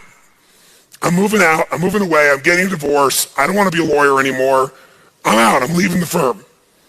And now he's got reputation, money, overhead, all this stuff tied to him. So he comes to me, he says, Tony, I can't handle this. I can't take on his cases. It's going to hurt our reputation. I don't have anybody else I can bring in here. We're both still in the building phase in this firm. Without him, also with sweat equity in this thing, just go hire somebody who can't work. And he is on and on and on and on, and he's pissed off and he's frustrated. And underneath it all, he's scared, really scared. He doesn't know how he can keep the thing together. He can't keep the overhead. And so I let him talk on and on. So I look at him and I say, I just have to ask you a question that you're going to think I look like an idiot. And you're going to say, stop being Tony Robbins. But I can't. It's me. So I have to ask you the Tony Robbins question. He said, what's that? I said, what's great about this? And I said, I know on the surface it's the most absurd question to ask. That's why it's the best question to ask. The best question is often the one everybody else thinks is absurd. Because what everybody else thinks like is why everybody else is stuck. Right? You ask the question nobody else would ask. And one of the greatest questions to ask is what's great about this? But make yourself come up with the answer. If you can't come up with it, change your state and ask it. So I changed the state by saying pussy boy and finally getting him to laugh. First getting him a little pissed off. I don't mind getting somebody pissed off because when they're angry, energy goes through their body. I can take anger and convert it into something else that's different than defeated. Does that make sense? So I get him angry and then a little playful, and finally he goes, well, I said, look me in the eye and tell me you loved your partner and wanted to be with him forever. Tell me you wanted to have sex with him. Come on, tell me. So what am I doing? Breaking his what? So once I break his pattern enough, he goes, honestly, he said he's been a pain in the ass for the last 8 years. I said, what's great about this? He said, what's great about this is it makes me no longer settle for the wrong partner. And when he got that, it changed the meaning and it changed the game instantly just by answering this question. How many follow this? Say aye. What I've been endeavoring to do, and what Chet and all of us have been endeavoring to do this week, is give you the answer to the question of what's great about this economy. How many starting to get what's great about it now? Say aye. Because now you have the ultimate advantage when you look forward to recession. When you look forward to it, now it's not being harsh. We're just like, yeah, give me the recession, baby. Give it to me. When you can do that, it's not some fake positive thinking, rah-rah BS, but it's based on intelligence that says there's no greater opportunity than now for me to be able to build my business where the costs are lower and the opportunity is greater. There's never been a time, if I can just keep my wits about me, be strong, be intelligent, keep focused, apply some of these disciplines. How many agree? Say aye. So we've been trying to answer that question for you without saying it to you. Because once you get that answer, the game changes. So sure enough, I ask him, okay, what's great about this? And he starts, what else is great about it? I don't let him tell me one thing, because what makes things stick is stacking. One after another after another. What else is great about this? He goes, well, I don't have to settle for the wrong partner anymore. He said, also, I can't really afford this location, and I don't really like where our office is. Where we are is 1 million miles away from my house. So now I would have been stuck here because he lives near here and I'd never want to push him. I'd be stuck here for the next 5-10 years driving with worse and worse traffic. You know what? I could get my office. I have to finish the lease, but I could then move to the beach. I got an office looking over the ocean. I love the ocean. Now, by the way, what do you think's happening to a state? Okay, I'm not stuck with that bastard anymore. I used to be upset with leaving. And I'm not stuck in this location. Oh, wow. Okay, what else? What else? He said, well, I don't know. What else is great is it's going to make me grow. It's going to make me get out of my box. It's going to make me, and when I get enough of these things to state change, I go to the next question. I said, okay, what can you learn from this? He said, I can learn to never settle again because I knew in the beginning he was wrong. Good lesson. What else can you learn from this? That I've avoided confrontation and given up a great amount of the juice and freedom of my life, and I won't do that anymore. Wow. By the way, is this now really a gift of an experience? Yes or no? We're getting into some real deep stuff, just asking a couple questions. So what's great about this? Would I learn this? I said, okay, here's a great question. What's not perfect yet? What does that presuppose, my friends, when I say what's not perfect yet? That it's going to be what? Perfect. That's different than if you go, well, how will I survive? That presupposes you may not. What's not perfect yet? He goes, well, what's wrong is, I said, no, I didn't ask what's wrong. I asked what's not perfect yet. Language creates emotion. So you got to use the right words here. What's not perfect yet? He goes, well, what's not perfect yet is I don't have enough money to cover the monthly overhead without a partner. I said, okay, what else is not perfect yet? What's not perfect yet is I'm not clear about how I could cover his accounts. What else is not perfect yet? We're not doing this right, we're writing it down. In your head, you'll go in a circle. Write it down, it has a whole different game, doesn't it? It keeps us from going in a circle. It's right in front of you, you can deal with it. So guess what? We come up with what's not perfect yet. As we're looking at what's not perfect yet, I said, okay, now here's the question. What are you willing to do to make it the way you want it? What are you willing to do to make it the way you want it? He said, what do you mean, what am I willing to do? I'm asking you point blank. See, people that are willing to do anything at all to make it the way they want it, they'll find a way. If all of you in this room think about your business and you think about what you want your business to become, or you think about your life and you think about what you want your life to be like, you think about what it is you say you want, what are you willing to do to make that happen, to get that funding? You tell me. Anything? Because if you can make a list of all things you never would want to have to do to raise that money, and you can look at yourself in the eye and go, I'm willing to do all of these things as much as I hate them, and your gut can do that, I'll tell you what will happen. You'll raise the money and you won't have to do probably 90% of that, but you might have to do 10% of it. But most of you don't ever look at it. You don't realize there's something inside of you you're not willing to do, and you're afraid you might have to, and so you don't do everything that's necessary to raise that money. You go to the 90%, and then you go, gosh, I'm not there yet. I know I'm going to get there. You got to get to that point where what are you willing to do? Because if you're not willing, you might say, here's what I'm willing to do. I'm willing to, he says to me, I'm willing to take this on and stop. I'm willing to take this on. I think the first thing he said is, I'm willing to take this on and find a way to either grow the firm or shrink it and keep it above the line. I'm willing to do whatever it takes to keep the firm above the line. I'm willing to do whatever it takes to make it not go broke. I said, well, what else are you willing to do? Well, I'm willing to make it profitable. I'm willing to work extra hours. I'm willing to, if necessary for the next 6 months, double cover cases. I'm willing to call in favors. I'm willing, and we write it all down. How many are following this process? Then there's another question you got to ask yourself that's also very, very, very important, and that is, what am I willing to not do? In other words, I'm willing to do this to make it work. What am I willing not to do to make this the way I want it? What am I willing to do? But then what am I willing not to do to make this the way I want it? And I use this confusing language on purpose to break his what? What are you willing to do this? What are you not willing to do? How many follow this?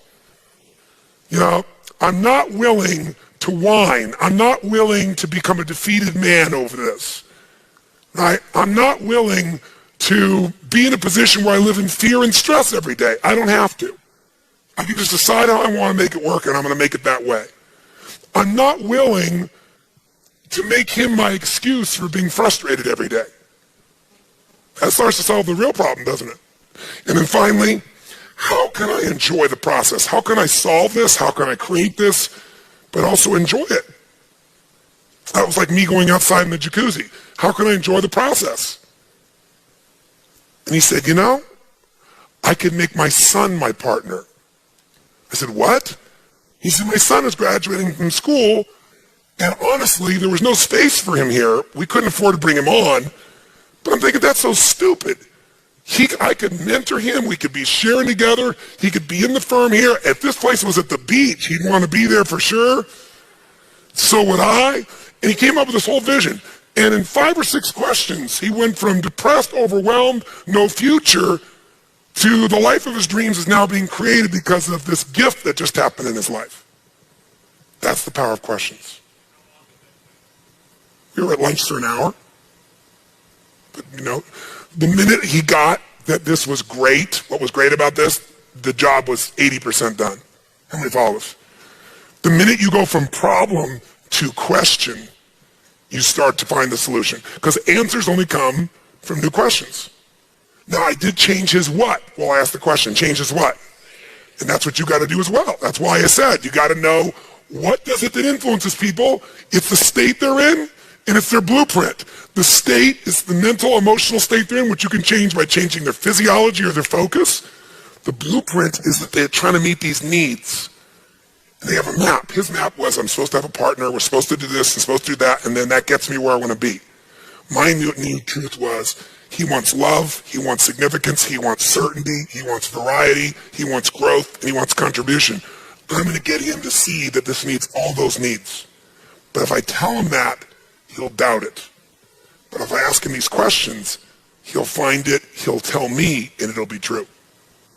How many follow the difference here? Okay? By the way, who would these questions be really good to ask of?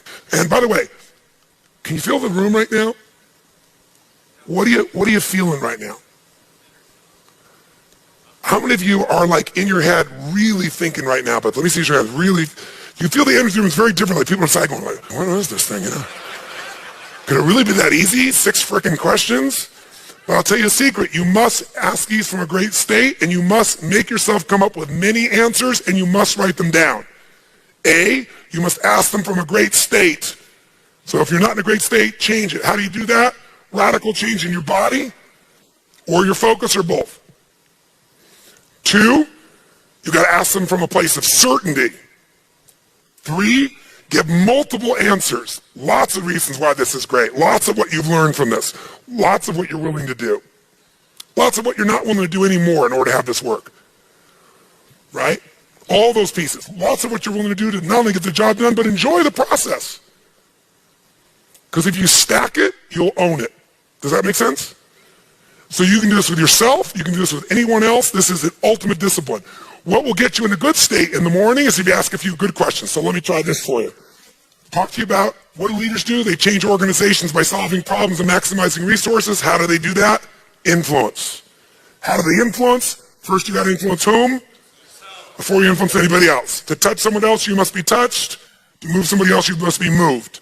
How do you do that? Start by feeding your mind from now on. Feed it something strong, something alive. Consistently have a ritual that feeds your mind. Because if you let what's going on now buzzing in your pocket, on your computer screen, flashing on the television, we both know, all of us know, it's not going to empower you for the most part. That's not to say you shouldn't pay attention. You just can't make that the primary dietary input of your life, emotionally, psychologically, and financially. Do you agree with me on this? Yes or no? So find biographies, history, principles, solutions. Spend 95% of your time there. 5% keeps you updated on what other people are experiencing out there. Okay? 2, condition your body. The body affects the mind. 3, ask quality questions. I've given you a whole series here that you can ask to solve any problem. Remember, I don't have a problem. I only have a problem because I haven't found and formed the right question and demanded from myself the right answers or sought the answers. Whenever somebody comes to me and says, I got a problem with what you said, I'll say, that means you have a question about what I said. What's your question?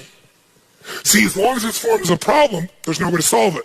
You can't solve a problem that somebody else owns, but you can answer a question. We could answer a question together, couldn't we? That's how you solve things. Form it as a question. Then I've given you 6 questions you can ask, and you can just get in the habit of these. Get them in your body, put them on a card, put them in your book, put them wherever it is you carry with you, your computer, your phone, and to glance at them after a while. Just, okay, time to solve the problem. Look down, ask the question, ask the question, ask the question. Ideally, though, write down the answers. It'll be more powerful if you write it down by 5-fold. If for some reason you can't write it down, at least do it mentally. But demand the answer in a strong state and stack it. Now, you can also get other people to do it by creating a memo system or something like that. You can also do it by having a new discipline. In the company, there are no problems, there's just questions. So what's the question we've got to answer? Let's form the question effectively. Let's all work on the answer together. Now, another question you might have. You might ask yourself, well, how do you change somebody's state? Just ask the right question. If you ask some people, how's it going? Wrong question. Yeah, how's business for you? Is that a good question to ask most people right now? No. But if I were to ask you right now, all of you in this room, honestly and sincerely, tell me something. If you were to be honest about this, and you weren't, feigning that, you didn't want to look like you're being immodest. You're just being truthful. I bet there's some aspect of your life, something in your life, many things that you've done in your life over the course of your life that you're proud of. Or that you could be proud of if you just let yourself and didn't think it was improper to be proud. What's something in your life you're really proud of? Really proud of. That if you were to really stop and focus on it and take the time to appreciate it, make you feel damn proud. Proud of who you are, proud of someone in your life that you've touched or influenced, proud of something you've accomplished. That if you were to forget everything else and just really focus on this, you could feel damn proud right now. How many can think of something you could be really proud of? Let me see your hands. Say I. What about that are you proud of? What's it about that that makes you feel proud?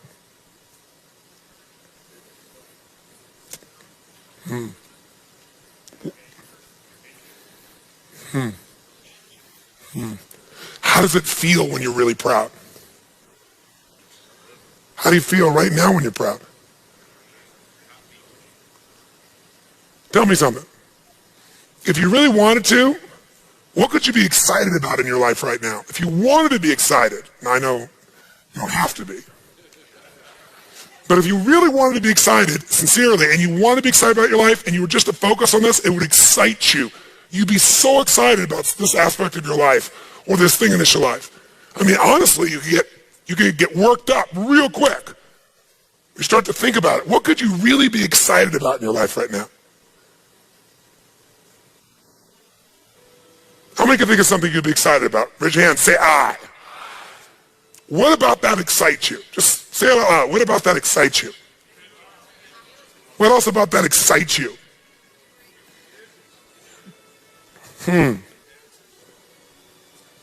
How does it feel when you're excited? How many feel different right now than just a few moments ago? What are you grateful for? If you wanted to be grateful right now, what could you feel grateful for? If you were really grateful, like you felt like you really reconnected to how lucky you are, that most of what you have in your life that you've worked your tail off for, truthfully, you could have worked just as hard growing up in Somalia and you'd have nothing. You might even be dead or damaged by a mine you stepped on. When you really realize the ultimate gift of even where you were born and who you were born around, or the environment, or even the time in history in which you were born, the moment we are in our life right now, or somebody in your life you're so grateful for. I mean, real gratitude, like almost overwhelming gratitude. To realize that your life has truly been blessed even though you've forgotten it at times. What could you feel blessed by? What could you feel grateful for?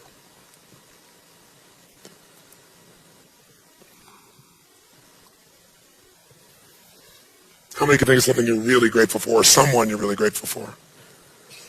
How do you breathe when you're grateful? What's the look on your face when you're really grateful?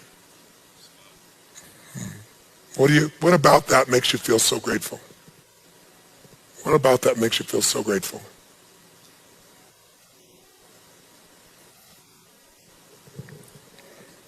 How does it feel when you're grateful? Make a sound, whatever sound that would be of gratitude. Make the sound of gratitude. Just instinctively go.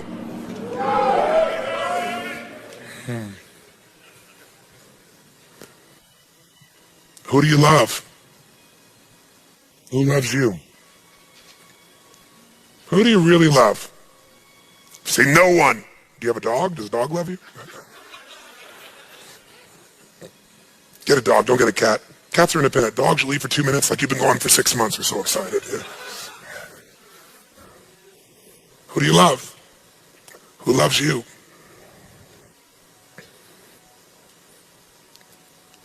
What about that person do you love? What about you do they love? I have no clue. How does it feel when you're in love?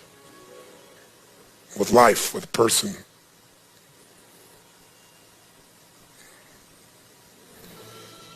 How many feel very different right now than a few moments ago? Raise your hand. And why? Why do you feel this way? Because whatever you focus on, you will feel, my friends.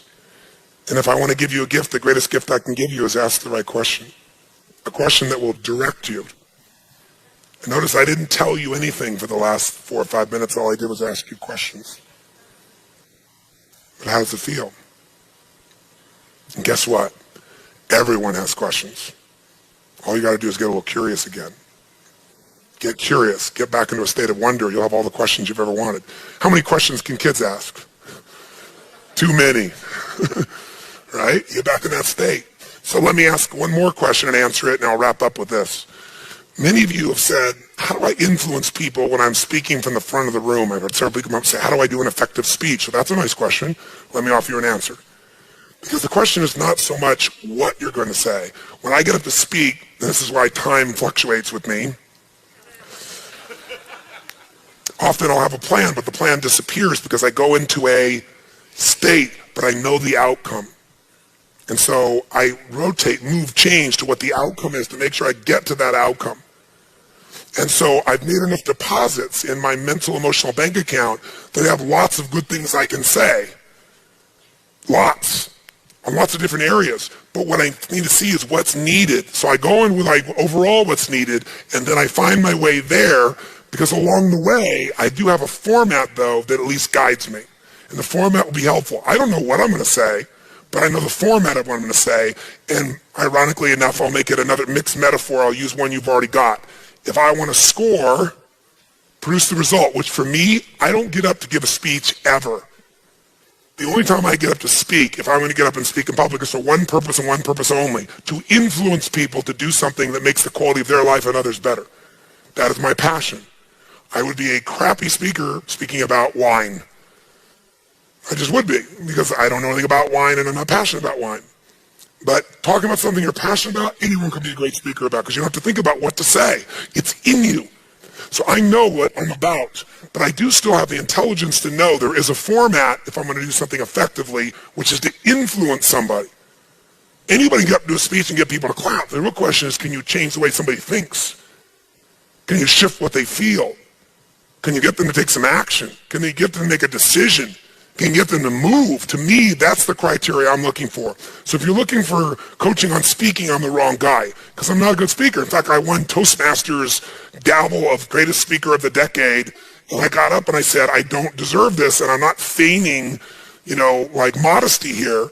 I said, I can't get up and do a 10 or 30-minute talk like you guys. You're much more efficient and effective than I am, but I am not a speaker. I'm an influencer. I'm a communicator.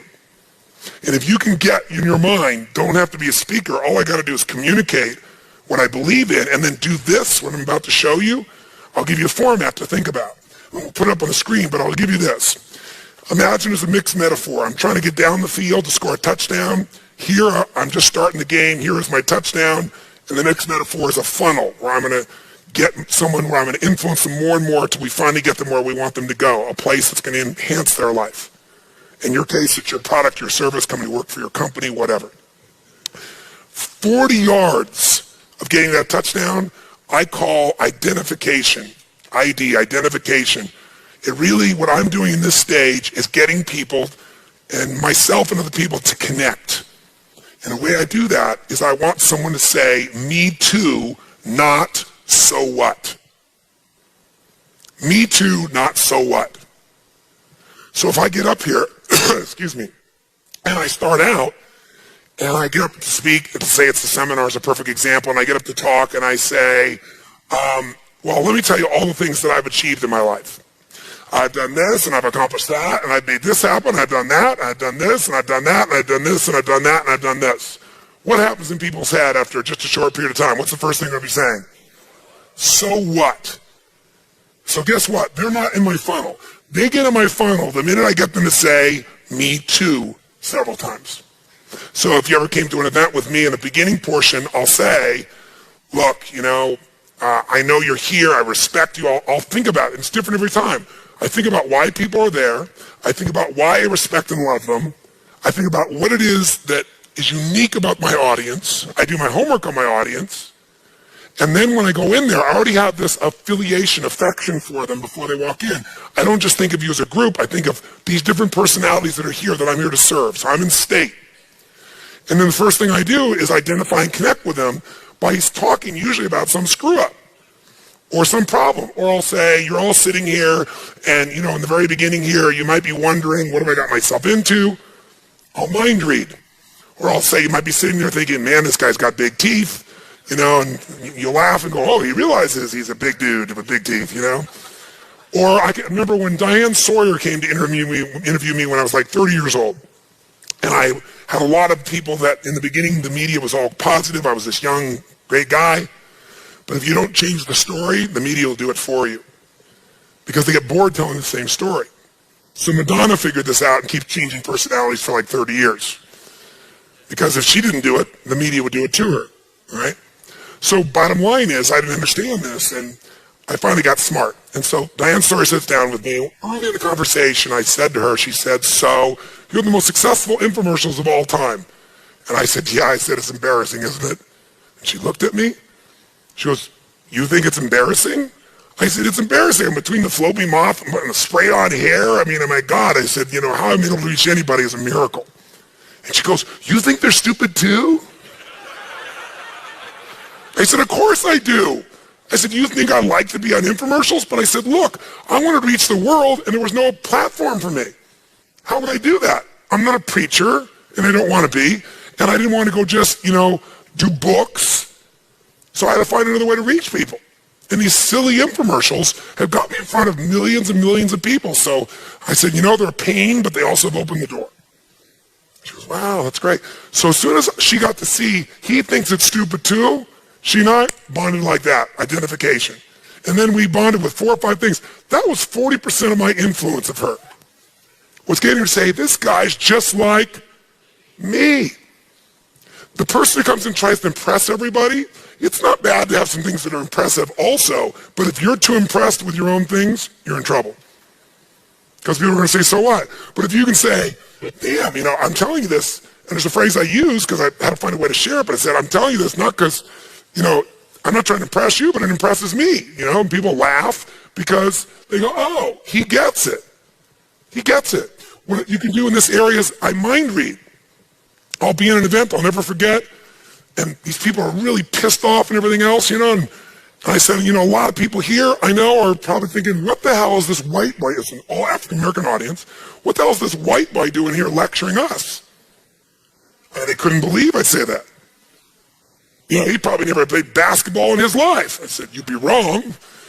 I did something for them to go, I like this guy. There's something about him that's like me.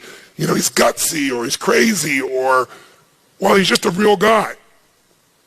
This is the majority of what you got to have to influence somebody if you're going to influence a group of people. Me too, not so what. Now, if that's 40 yards, 10 more yards get you halfway there. You know what the 10 yards is in influencing? It's logic and reason. Logic and reason, the firewalk, I do that seminar with somebody, the logic and reason, the seminar's 5 hours, 6 hours, 7 hours, whatever the hell it really is. I don't know, I make it up in my head, it's probably more than what I think. But whatever number of hours, people are out of their mind at the end. But you know what? How much of that is the logic and reason how to walk the fire? 5 minutes. Maybe I take 20 minutes to explain it, but it's 5 minutes. I can explain it to you in 5. How to do it, what to do. But see, I got to influence you to do it. See, most of that is getting all the Me Too stuff so you can see, okay, it's not crazy. The logic and reason, how to do it, that's easy. Now I'm halfway there. Now I divide the rest of my talk into 2 parts. And that is the third section from the 50-yard line, 25 more yards in, you're almost there, you're 2/3 way across. This is called attack and confess. Attack and confess is this. If you're going to influence somebody, the best way to do it, very simply is, be in a position where whatever objection someone's going to have to what it is you're trying to influence them to do, you bring it up first. And you attack the problem. You attack the objection by confessing you've been guilty before. So for example, if I knew I was trying to influence somebody to, let's say, master time management in their life, I would say to this point, let me just tell you something. It's the most crazy thing in the world. Everybody knows that their time is the most valuable thing they have in their life, right? Everybody that I know wishes they had more time and knows that's not possible. Everybody you know has more to do than they have time for. Everybody knows that they need to get much better at managing their time. But when you try to offer them a tool on how to be able to manage their time, or a seminar or a coaching session, what do you think they say? I don't have time. Is that the most stupid thing you've ever heard? I mean, think about this. What kind of idiot, and we've all done it at times. I've done this. I've told myself, I don't have the time. I've told myself so much time. I've talked to myself so much about it. I don't have the time. The time I talked about it, I could have got it done. Who can relate to this here? Raise your hand and say aye. Do you agree with me on this, yes or no? Now, try to tell me you don't have time for this thing. You're dead. Because I attacked it. If you had said, Tony, I'd love to do it, but I don't have the time, and now I'm going after you, my attack and the objection will feel like I'm attacking you. But if I bring it up first, and I make how incredibly stupid it is, before you say anything, and you have to agree that it's stupid, I even maybe get you initiated by a question to tell me how stupid it is, and I confess, so you don't feel bad about yourself that I've done this too, but I'm not stupid anymore, any more than you are. Guess what? There's no way you can come back around and tell me I don't have the time. So that's what I do. If it's money, you deal with money the same way, right?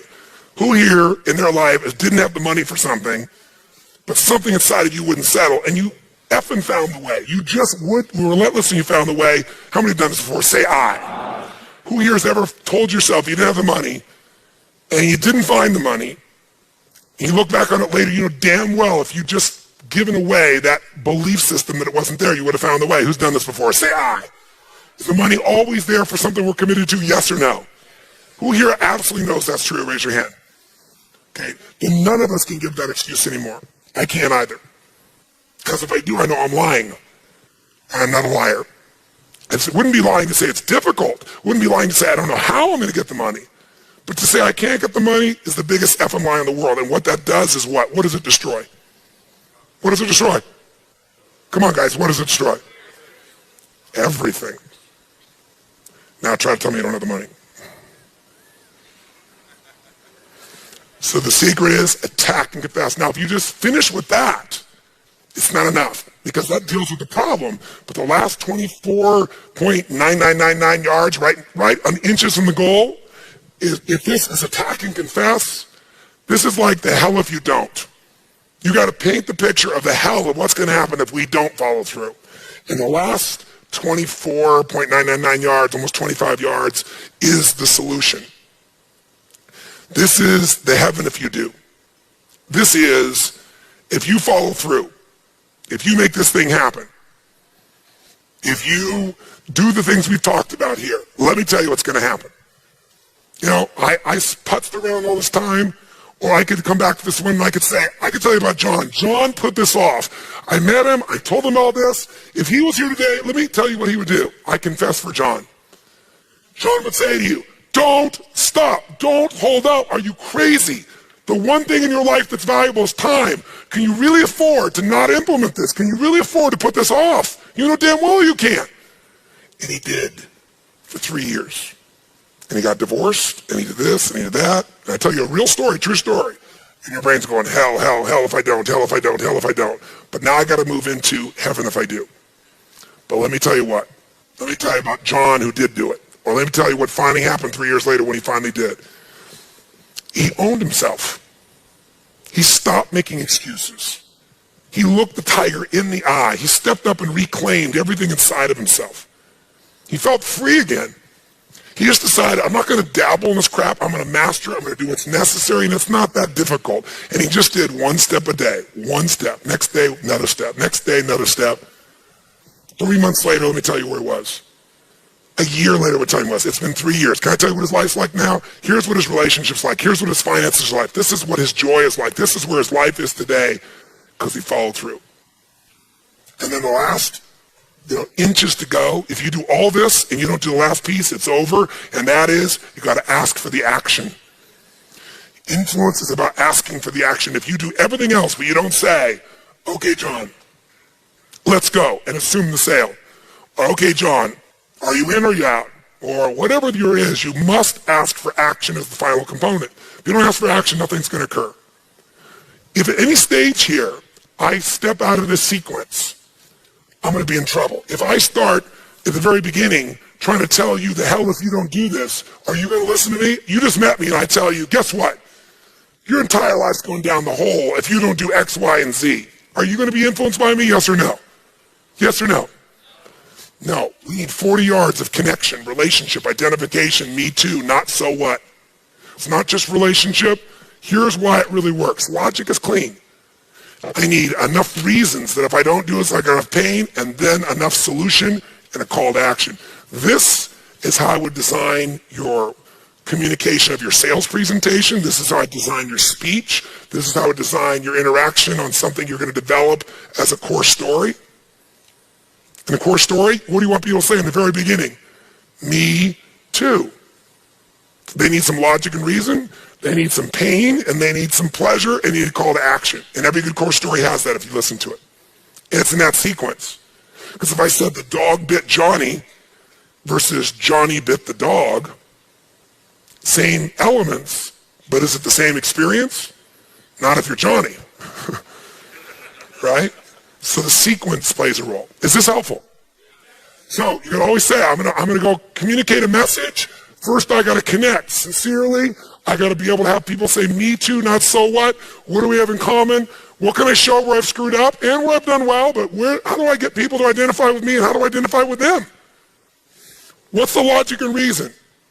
What's the story I'm telling that's sincere and real, but it attacks the problem, it attacks the objection, it attacks the limitation, it attacks the restraint before they bring it up. If you wait till they bring it up, now you're attacking them. How do I attack it?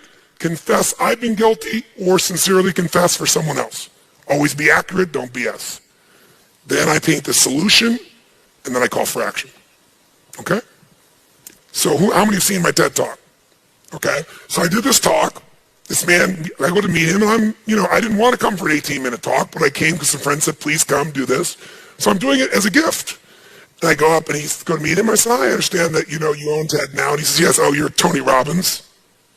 This is how our relationship started with Chris. I said, yes. He goes, oh, you're that motivator? I said, yes, actually I am, but that's not how I look at myself. I said, you could call me that. I said, actually, I'm more of a coach, and if I inspire people as a part of that, that's nice, but that's not the essence. I'm more a strategist. But he wasn't listening, so I just shut up. I was wasting my breath. He decided who I was. So I said, listen, I'm just really grateful to be here, and I'm looking forward to doing a good job for you. He says, make sure you don't do that jumping thing with people. I said, okay, great. Don't change the physiology, too. Great. 18 minutes, don't change the physiology. Okay, great.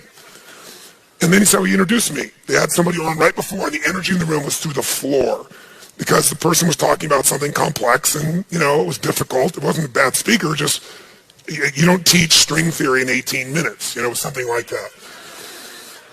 And he gets up and he goes, well, the energy was really there. Goes, well, now we have Mr. Motivator, Anthony Robbins. That's how he introduced me. We'll see what he can do now, won't we? Right? Right? That's my introduction. And then he wanted to say, he had a very publicized divorce years ago. I've been married for 10 years since that time, right? And my divorce was not a negative thing. He's highly publicized. I've never seen any place. He must have done some research on the internet. That was my introduction. Here he is, Tony Robbins. So what do? Part of me is pissed off, wanting to say, what the F are you talking about? And I came here to give a gift. I'm here to try to serve, and this is how you're going to introduce me? But, people get their little things. Chris and I are really good friends now. But, he had his impression, right? So, I got up and I made some joke about, first thing I said, wow, you must do really good research because I didn't see any publicity of my divorce, but I guess, you've done some homework on that, right? And I just kind of acknowledged it. That's all I did. I said, but I will tell you my former spouse is very happy. And by the way, you won't see that in TED Talk because they cut the introduction, all those pieces, because it would have been embarrassing. It was terrible the way it was introduced. But then I got up and I said, listen, I got 18 minutes. Can I just tell you something? The shortest seminar I do is 50 hours, 50. And her eyes got this big. And I said, I'll tell you why. I'm not into just inspiring people and then they go back down. I am not Mr. Motivator. I am not the guy that says, go to your garden and say, there's no weeds, there's no weeds, there's no weeds. You know, I'm here showing you what the weed is so you and I can be smart and figure out what to do and take it out. I'm into something that's a practical solution. What are people starting to say in the audience? Huh, me too. You know, I'm not some big pumped up motivator like this guy. He's not that either. Maybe he's not like that. He said, by the way, in 18 minutes, there's no way in hell I'm going to do those for you. So I said, all of you are leaders. I came here to serve. I didn't come here for money. I didn't come here for fame and fortune. I have a little bit of that, fortunately, in my life, and I kind of teased. I said, at least my teeth, and I made fun of myself or something. And then I just said, look, you're all welcome to come to one of my events. And I've also got some tapes here. I'm going to give them to all of you because I know you will influence other people. I was just totally sincere, and I tried to give. And they got I was here to give and not to take. And it changed the identification immediately. And people started, still wasn't there. Then how did I do it? I went, okay, I've got a few minutes. I got to grab them. So I got to bring everybody together so everybody connects. And I said, it's the first time I ever did it, who here has ever failed before? I did it spontaneously. I had no plan. I didn't have my little triangle out. I had a different triangle. The triangle changes once I stand in the room, but I know the overall feel. And so nobody raised their hand. That's not working too well. But I don't give up. Just like these are pig-headed discipline would be the word that Chet would use for it. For me, it's relentlessness. It's passion. And I asked the question again. I said, thanks for your full participation. And a little chat. Who here has ever failed? I keep going until I get everybody in their hand. So from then on, by the way, where did I end? I did Logic and Reason, and my Attack and Confess. I told the story about me at 9/11 and with people. And in the middle of the story, right when the solution was there, my time was up. And they had been taking people, they literally walk up to people as you're finishing at that 18 minutes, you know, the President of the United States, and they interrupted him. So I looked down, and everybody was in a trance from me telling the story, and even he had not realized I was over. And I was 2 minutes over, which to them would be like 20 years or 2 days, right? And so right at that moment, I looked at my watch. At the peak of the story, I'm telling a story about this man. It's 9/11. This man gets up and says to this woman whose husband just died in the tower, I'd like to cry for you. I'd like to feel sorry for you. But frankly, I'm a Muslim, so I have to say to you, it's retribution. It was on the day of 9/11. And the room's like, and I said, and I had to intervene right then and there. And then I looked down and I went, oh my God, I'm so sorry. I said, I'm 3 minutes over my time. I do not want to be disrespectful. I'm so sorry. Thank you, everyone. Thank you very much. And I walked off in the middle of the story, right? And what do you think happened? People were like, oh! People started laughing, screaming, and, and so he had to invite me back. Okay, I'm sorry, you know? And so I finished with the solution very respectfully in the next 4 or 5 minutes, right?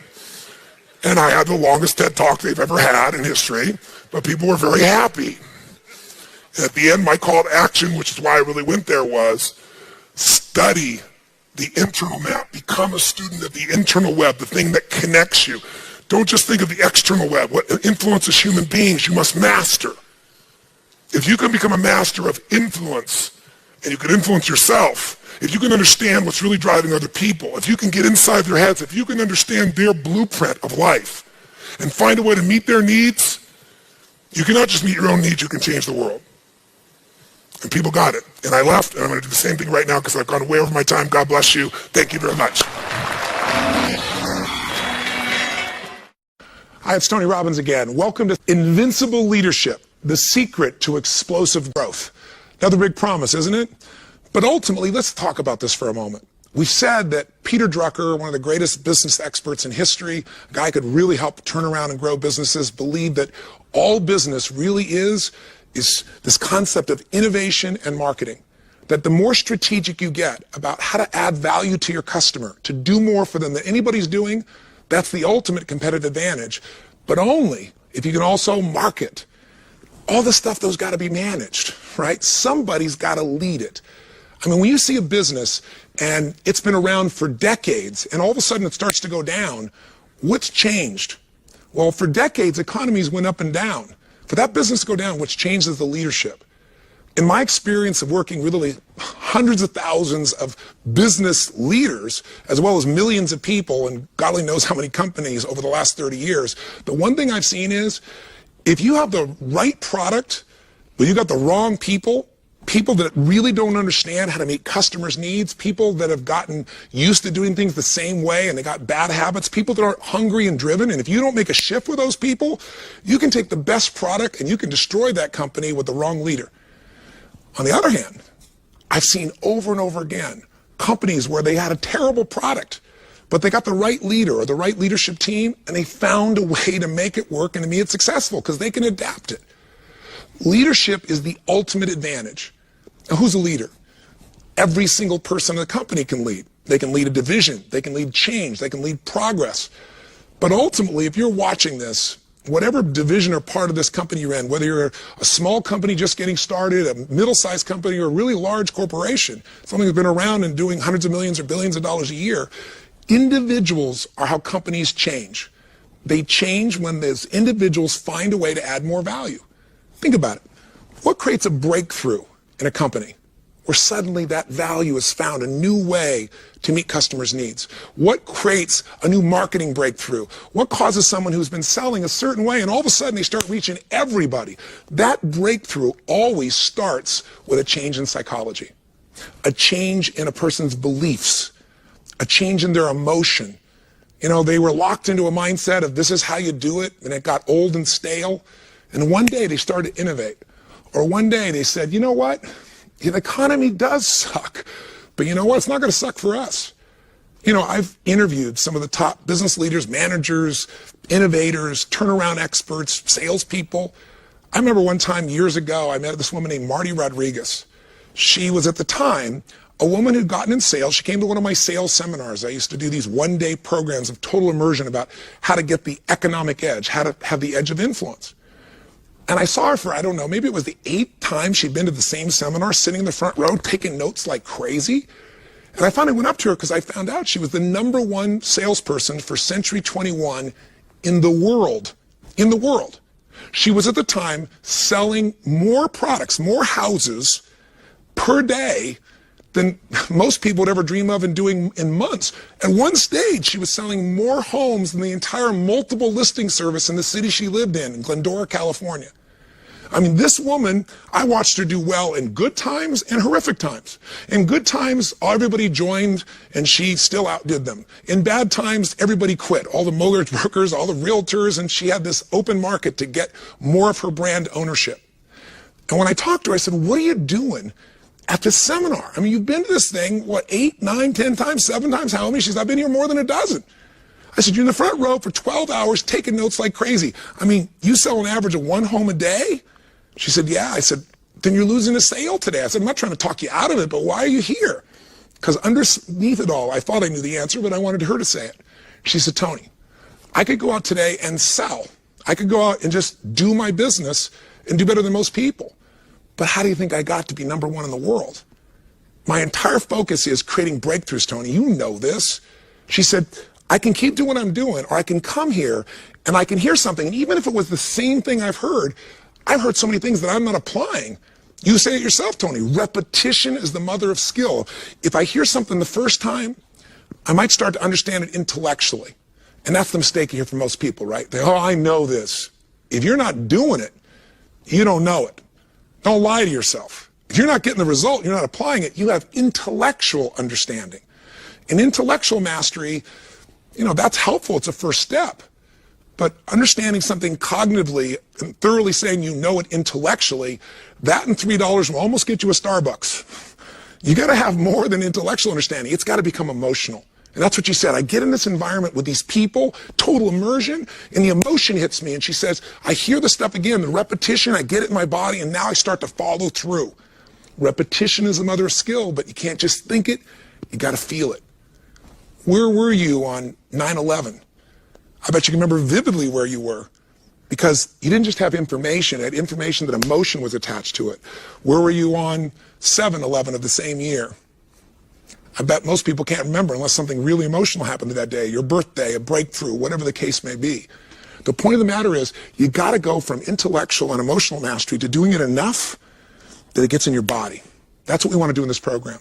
We want to introduce you to some concepts, get you started on this path. path and get it in your body so you actually follow through. So the sales tool or the negotiation tool or the way to get the meeting or the way to manage your time or the way to grow your business, it starts to get inside you. That's what masters do. Breakthroughs, again, are breakthroughs in psychology. They're breakthroughs in emotion because that's what changes your actions. How often have you known what to do and not followed through? Let's take a little time, just this one. Pretend you're in a seminar. Put yourself into it. Here's what we're going to do. Before we start the actual, quote, seminar, the way we started out live is we have everybody sit down first, and I want you to do this now. I want you to make up your wish list, your action list. Every change you would ideally like to make in your business, every improvement, every transformation, anything you'd like to master. And I mean anything. It could be something related to sales, marketing, management, time management, some way to change the culture, some way to influence people, how to turn your team around, how to turn yourself around. I want you to write down any challenges you have in the business, any problems that need to be solved, any goals you want to achieve, and specific things that need to be changed. Make a list, write down any changes in this business need to happen, any improvements, any problems that need to be solved. That's your ideal wish list. And here's what I can promise you. With the experts we have, the answers are there. So this is just the setup. Write down your list. Don't just jump in there so you know why you're doing this. What are you looking for? What's your outcome? What do you want to change? And then why do you want to change it? Why is it so important? If you made those changes in your business together, what would it mean? What would it mean financially? What would each one mean? Put a number on it. So what do you want to change? What do you want to improve? If we made the change, what would it be worth to us physically, emotionally, financially for this company?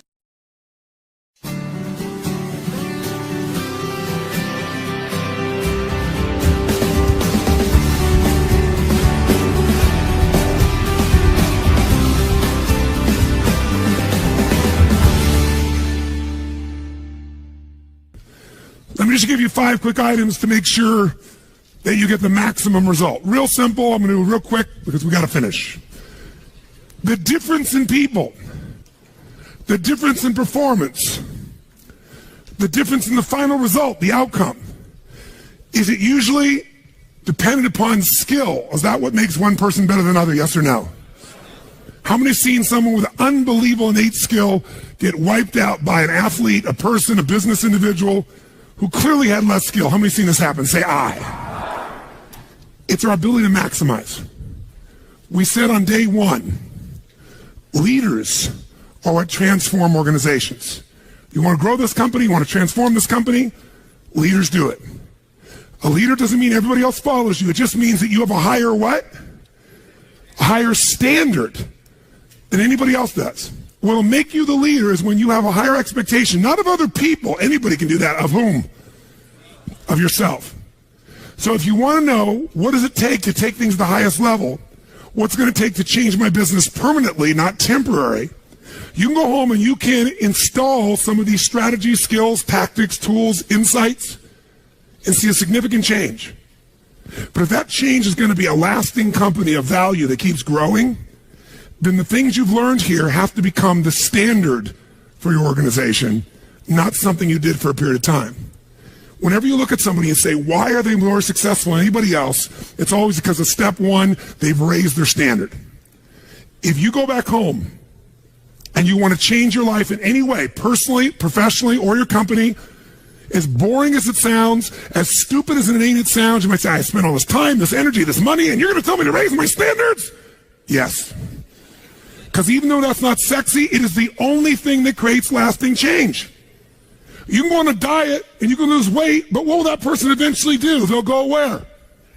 Back, unless they raise their standard. Now that sounds so trite and stupid and positive thinky or old school, but the truth is it's the truth. So maybe I can language it in a way that's more compelling to you or more simple.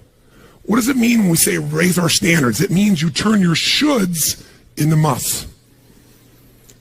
The difference in people is that they turn their shoulds into musts. The things that you used to say I should do, you do your shoulds when it's convenient, when it's comfortable, when it goes your way. But when something is a must, not to other people, but a must to you, do you find the way to get it done, yes or no? Yes. So The difference in people is what's their must, or another word for that is what's their standard. Every person in this room right now, our bodies are a reflection of our physical standards. They are not a reflection of our desires. Most people have a desire for more energy or a better body or a stronger body or a more fit body. We don't get our goals, we get our musts. The ones that are the must become how you are. And guess what? It shows up in your rituals. When it's a must, you have different rituals, different things you do consistently when you must have your body a certain way than you should or you'd like to or you ought to. How many thought I'm talking about here? Say I. So whether we want it or not, the only way to change your body long term is change what the must is for you. Now, I'm not telling you what it should be. Who the hell am I? I'm just saying maybe it's time for you to take a look. Because many times you set the standard a long time ago, or you lost the standard completely because most of us base our standards by our environment. Who you spend time with is who you tend to become. So if everybody around you is gaining a little weight, or everybody around you is, constantly tired, after a while, even if you had high energy, you don't want to make fun of them or tease them or make them feel bad. So gradually, subconsciously, you lower your own standard just a little bit. And that little bit is that old metaphor, overused but true. You take a frog and put him in boiling water, what's he going to do? Jump right out. But if you put him in and turn the water up real slowly, over time, it'll boil to death. That's most people's lives, isn't it? And it's usually because you haven't remembered the power of who you spend time with. Who you spend time with is who you become. So one of the things that's great about this 5 days is you found people from all over the world who are all absolutely committed to go day and night, night and day, literally, sometimes with food, sometimes without, but whose standard was, I'm here to maximize who I am, what I'm about, what I'm going to take home, what I'm going to create. That raises your game. Remember, play against somebody you're better than, your skill's going to go down. Play against somebody better than you, just to stay on the court, the game has to go up. Want to change your life? Raise your standard. Want to raise your standard the most? Get around where it's better. Surround yourself with people playing the game much higher than you are. So just to be around them, your game has to rise. That's part of what we try to do. When we come into a company, we create that by raising the standard amongst them. Or you got to do it by yourself, but you got to do it. How many agree with me on this? Say I. And it starts with whom? It starts with us. So raise the standard. I remember when I met Michael Jordan for the first time, and it was while he was still with the Bulls. And I asked him, I got a chance to do some coaching, a bunch of people, and then got introduced him because of this. And I said, Michael, I said, how is it you do this? I mean, you're the best that's ever lived at this stage. Got to ask the same question of Wayne Gretzky. And interesting, Wayne Gretzky, I had read someplace and he gave me the same answer. I asked him the same thing. You're not the fastest. You're not the strongest. You're not, you don't, how is it you're the great one when you're not the fastest, the strongest, the quickest? And he said, well, Tony, I appreciate the compliment, but he said, I think one of my advantages is most people skate to where the puck is, and I skate to where the puck is going. The power of what? Anticipation. He knows the pattern. With Jordan, his standard was, I asked him, he said, Tony, everybody, I said, what makes you the best? Is it natural ability? Is it talent? Is it skill? Is it God-given? Is it strategy? What is it? He said, Tony, I think I can say this to you without it sounding like hyperbole. He said, I have got unbelievable natural skills. But he said, study my history and you'll know why I am who I am. I did not make the high school varsity team when I was a sophomore in school. High school, I got cut. He said, I had a lot of natural talent, but the greatest gift of my life was a coach who said, you're not on the team. And I looked at him, I laughed at him. I said, you got to put me on the team. I'm the most talented guy out there. He said, no, you're not. He said, you have a lot of natural talent, but you have no heart, no absolute commitment, no real drive. You're not on my team. And it just crushed him. And finally he negotiated and he said, look, you want to be on my team next year? Simple. Meet me every morning before school for a one-on-one practice, and I'll take this raw talent and I'll teach you discipline. I'll show you how to raise your standard. And if you show up the whole year, I'll guarantee you a spot next year. And if you don't, probably the same outcome's going to happen when you try out next year. He couldn't believe it. And guess what? Most people don't know. Michael Jordan got up every morning and drilled and drilled and drilled and didn't get to be on the team. And next year he was on the team, and he was not only good, he was great.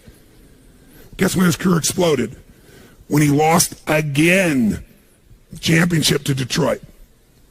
And he was on the bus. He said he was crying in the back of the bus, physically crying, pissed off at all the other players that they hadn't done their job. And something inside of him snapped and realized, crying, whining, blaming everybody else is not the problem. I need to raise my, because he realized that's what did it for him originally. And you know what he did that year?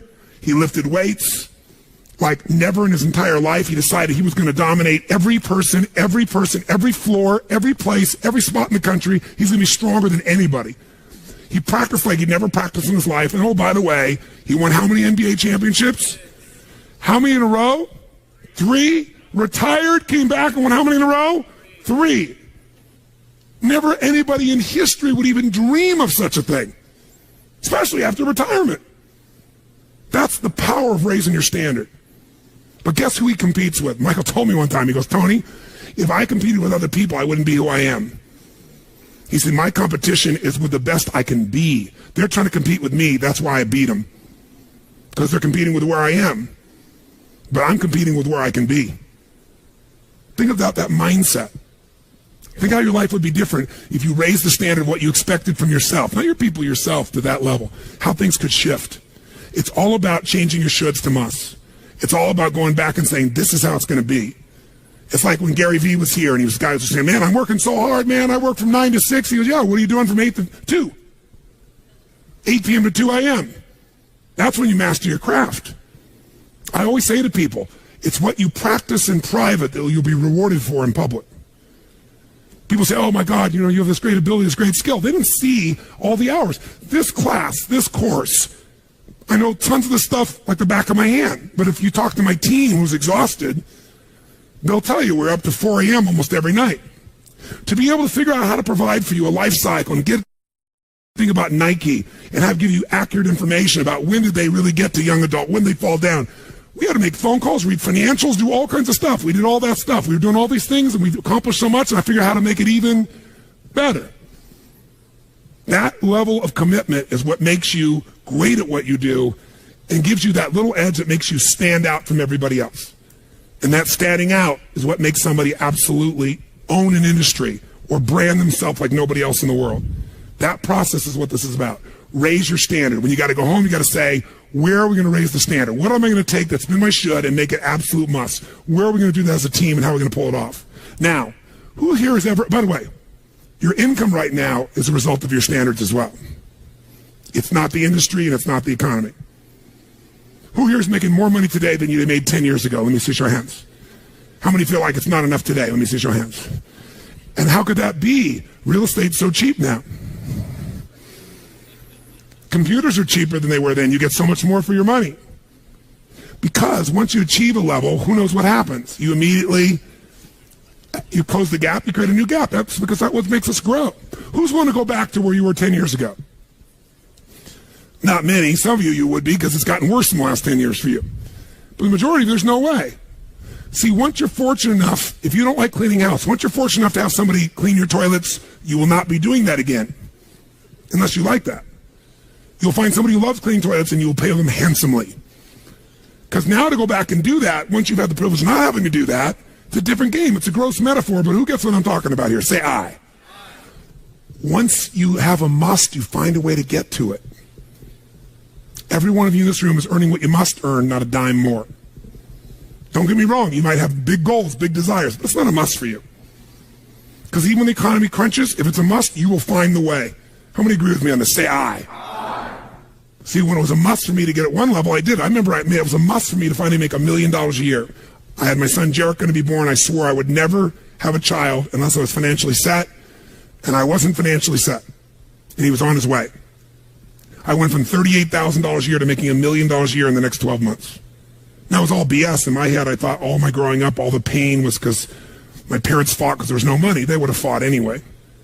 Because I believed that, though. I raised the standard, made it happen. And then I made $1 million a year for 7 straight years. Even though I built 5 more companies, even though I was helping more people, I made the same amount of money. Guess why? That was my must. At some level above that, seemed greedy. Now, it wasn't like I had this incredible lifestyle. I owned a magical home. I had this place called the Del Mar Castle overlooking the ocean in Del Mar, California. But I was on the road, staying at the Ramada Inn in Milwaukee with shag carpeting and smelly, dead animals on the wall on my birthday. And my maid, she's back at home in the castle going, oh, Mr. Robbins, happy birthday. Oh, I can't help thanking you. It's so wonderful. Oh, Mr. Robbins, it's so beautiful here. I was sitting out in the jacuzzi overlooking the ocean. Oh, yes. Oh, I've lost 22 pounds. I can't tell you. It's been so amazing. I get on your Stairmaster and I watch Oprah. I love your gym, Mr. Robbins. And I'm thinking, she's got a multi-million-dollar lifestyle. How many can relate to this in some way, right? So I went from 38,000 to $1 million because I changed my income. It became an absolute what? It was nothing about money. It was about growing. Because I knew to make more, I'd have to help more people. I'd have to expand. And I came with this goal. I wanted to feed all the people in San Diego that were homeless. First, my goal was a third of the homeless people. And then my goal was everybody. I said, if I can go from 38,000 to $1 million, I should be able to go from $1 million to $3 million in 3 years. And I did it in 12 months. I found the why. I found the reasons. I got a different RPM. But it became a must for me, not a should. You're meeting your must, my friends. Maybe it's time to change your must. Some people's must is to survive. Some people's must is to be okay. Some people's must is to have freedom. Some people's must is to have more than they could possibly spend. Some people's must is take care of everybody around them. Whatever your must is, you're going to get it. When you leave here, get clear on your must. Or raise your what? Step 2, real fast. I'm going to do it real fast. Who here's ever raised the standard and you get out there and you go, I'm going to go do this. And I'm committed. I'm going to change this. I'm going to make that happen. I'm going to lose 50 pounds. I'm going to take my company to the next level. And you're all excited. And then all of a sudden this voice in your head goes, who are you kidding? Who's ever had one of these? Raise your hand and say, I. So once you raise your standard, you got to get certainty behind it. You can sustain it. And that means you got to change your limiting beliefs. You got to change your limiting beliefs. And who has limiting beliefs, by the way? Who? Everyone does. So you got to become aware of it and you got to destroy it. Now, how to do that? Honestly, if you've been to the EPW, you know how. If you haven't, come join me in San Jose or someplace else. And who has limiting beliefs, by the way? Who? Everyone does. So you got to become aware of it and you got to destroy it. Now, how to do that? Honestly, if you've been to the EPW, you know how. If you haven't, come join me in San Jose or someplace else and come through the experience. When you change your limiting belief, everything changes. Because as you believe, so is it done unto you. If you believe you're right, or you believe you're wrong, you're right. Because whatever you're certain about, you find a way to support it. I always teach people to exercise. Try this. And if you know it, do it fresh. Look in this room real fast for everything that's brown in this room. I'm going to give you a test. What's brown? Quick, look for brown, look for brown, look for brown. Brown hair, brown clothing, brown. Close your eyes. Tell me everything you saw in this room that's red. Raise your hand if you see more brown in your head than red and say I. Open your eyes. Now look for red. Look for red. Look for red. Look for red. Look for red. Look for red. Look everywhere for red. Look for red. Raise your hand if you found more red this time. Raise your hand and say I. Why? Because you're looking for it. Because whatever you focus on, you'll find. In fact, you'll find stuff that's not there. How many saw beige, called it brown just to feel successful? How many saw burgundy, called it red just to feel successful? See, once you believe something is a certain way, out of your need for certainty, you'll change things to meet that belief. Let me show you in 2 seconds flat why the rich get richer and the poor get poorer. I call it the success cycle. Real fast. Draw yourself 4 squares. Put them up on the screen here. You'll see, as I do this, take a quick look. You'll notice you've got the word potential up in the left-hand square. Up in the right-hand square is the word action. Bottom right is the word results. Bottom left is the word belief, or another word for that would be a sense of certainty. Potential, action, belief, results. And notice there's arrows in a clockwise fashion where they just keep feeding each other over and over and over again. So again, it's potential, action, results, belief, or another word for that would be certainty. Now, did you ever notice how rich people tend to get richer and poor people to get poorer? And I don't just mean rich in financial terms. I mean people that are rich emotionally. Do you ever notice how happy people tend to get happier? And depressed people tend to get more depressed? How many have found this to be true? Say I. It's because of the power of momentum and what I'm about to show you. So let me show you something here. What's the potential of any human being? You tell me, quick. Unlimited. Do most people's results reflect that true potential? Yes or no? No way. Why? Because most people aren't taking enough what? But is it possible to take a lot of action and still get lousy results? What if you got a salesman that works for you and they walk out and they knock on 100 doors and they say, you wouldn't want to buy anything from me, would you? Or they don't say that verbally, but they say it non-verbally. Is that going to affect their results? Yes or no? So it's not enough even to take enough action, because when we believe it's not going to work or we're uncertain, does that affect how much of our potential we tap? Yes or no? See, if you don't think it's going to work, you're not going to put out a bunch of your energy when you think it's going to fail. And by the way, when you're not sure, you tap little potential. Do you take little or a lot of action? When you're not sure, when you think it's not going to work, do you take massive action or little action? Now, when you take little potential with little action, what kind of results do you get? Little lousy results. And when you get lousy results, what does that do to your belief? You go, see, I told you it wasn't going to work. Told you it was a waste of time. And then, by the way, when you have less belief, how much more potential do you take? More or less? If it's possible, you tap less potential, more or less action. Less. And what happens to your results? They get even what? And now they got worse results. What's that do to your belief? And by the way, now you see the current economy. Isn't it true? Everybody out there is going, oh my God, the results are so bad, it's going to get worse in the future, so I better pull in my horns, there's less potential, so I'm not going to push as hard. I'm not going to take much action. Oh my God, I'm getting lousy results with little potential of action. Oh my God, it's going to get worse. That's what creates a recession, depression, whatever you want to call it. How do you change that? By the way, can it work the opposite direction? What would happen if something inside you gave you so much certainty inside of you that you felt absolutely certain that recession was your friend, that the worst economy for you was the greatest time on earth, that all you had to do is manage your state and apply your fundamentals and immerse, stay coached so you don't get off the target, keep taking action, and you could own your business and you go to other people's businesses? How many believe that, by the way? Now say I. When you have that kind of certainty, are you going to use more of your potential when you go home or less? Which one, my friends? Are you going to take less or more action? When you are certain and you use lots of your potential with massive action, what kind of results do you get? Massive action gets massive results. What kind of belief do you get now when you get better results? You go home, you use your core story. You go home and you take one of these techniques, you get a different response. You go home and you stimulate a new source of profit or income. You go home and you add a service. You go home and do anything. And it works. Your brain goes, yeah, it works. Now, by the way, at Home X, we went in there. Thank God we went in there, because they took our stuff and it looked like it wasn't working. Do you remember that? Yes. Because some people there didn't want the change to happen. So we had to dig in and find it was working. We knew you can't take action. You can't sow that seed and reap nothing. So we uncovered what was really going on. You're going to have to watch for the same thing, depending upon the size of your organization. But bottom line, when you get great results, belief gets stronger. Now you're totally certain. Are you going to use more or less potential, my friends? Which one? More. You're going to take even more what? Going to even greater what? Even more certainty. And now what happens to your business? Boom, boom, boom, boom, boom, boom, boom. And now you have a different momentum. And so your economy does not have to reflect the economy. You get to create your economy. You get to decide whether you freeze to death or ski or snowboard. It's winter, but you can have the best time of your life. It could be a sunny, beautiful, magical time. But what you got to do is you got to manage this process. In order to do it, you got to change your limiting beliefs. And this week has been about doing that by giving you so many tools and examples that you'd be immersed. But I promise you, when you go home, all this is going to be tested. A, because all the stuff that's waiting for you after being gone for 5 days. B, all the people there you work with, their limiting beliefs, whether you have one employee or two because you're an army of one or two people, or whether you got 10,000. And so you have to be able to implement. This, by the way, is, I'm not here to sell you, bring us in if we can help. Do you think we could help? Yes or no?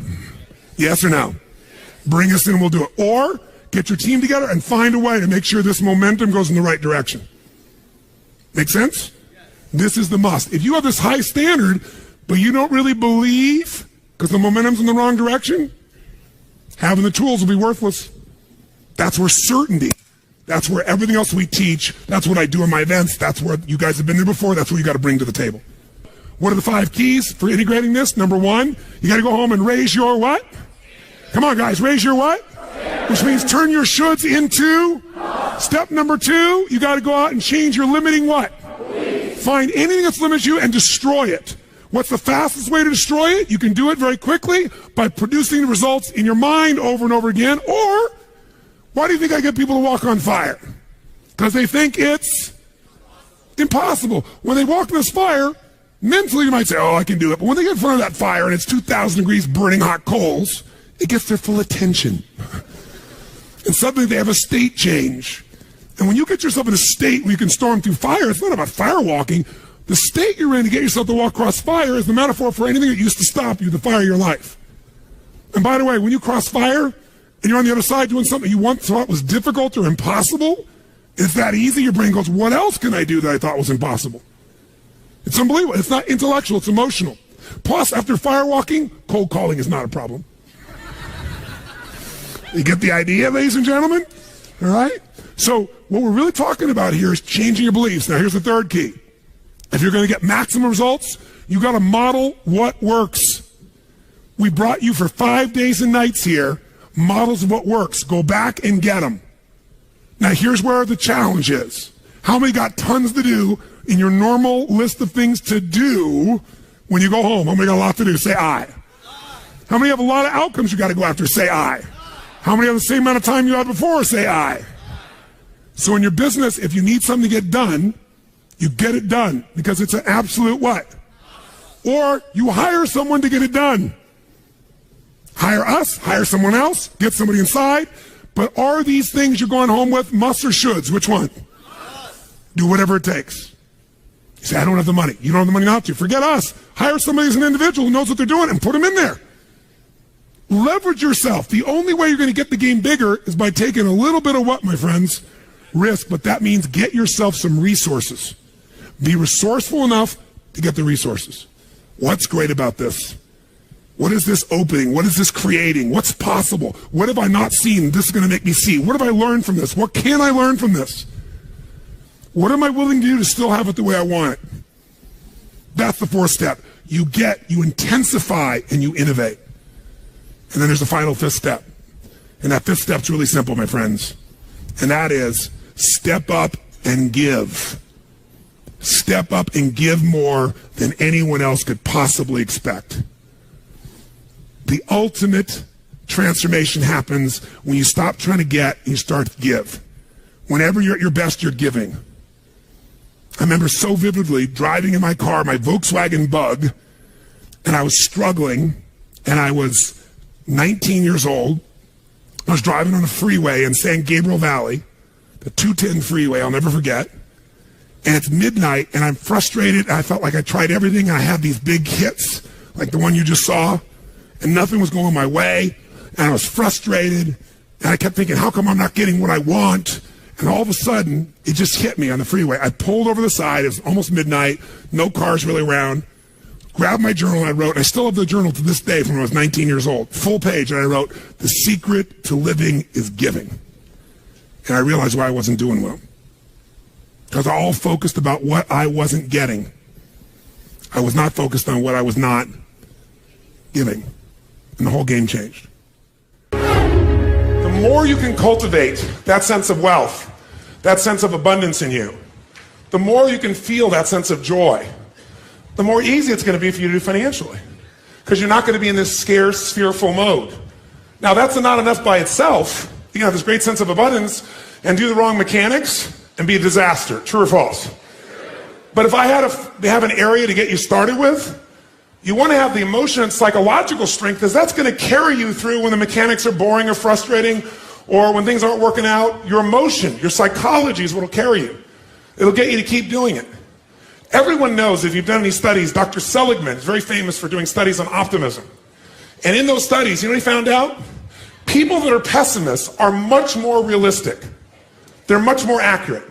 If you give them a test and you ask them to look at something and give you a size measurement of it, or to evaluate their own success or failure in a task, in every study Seligman's done, he did it in the University, I think Pennsylvania if I remember correctly originally, what he found was that optimists always see themselves as doing better than they really did. They basically BS themselves. What happens to pessimists, they're 10 times more accurate. But here's what he found out. What he found out is because the people who are accurate never push themselves because they know it's never going to work anyway. Whereas the optimist sees it better than it is, so they keep doing it. Because they have the illusion they did well, I'll do even better next time. And because of that optimism, they did it more often. And so optimists succeed at a 4 to 5-fold, depending upon the task, result ultimately beyond anything that a pessimist will do, and they're not as accurate. All that's a big way of saying is, if you can develop a psychology of resilience in yourself, you don't have to be optimistic or fake, you can be real. The realness is, whatever shows up, you are larger than anything that can happen to you. You are larger than any financial challenge you could ever face. Initially, we'll say, well, look at their houses, look at their homes, and they don't really have electricity, they don't have this, but they don't feel poor. It's your identity.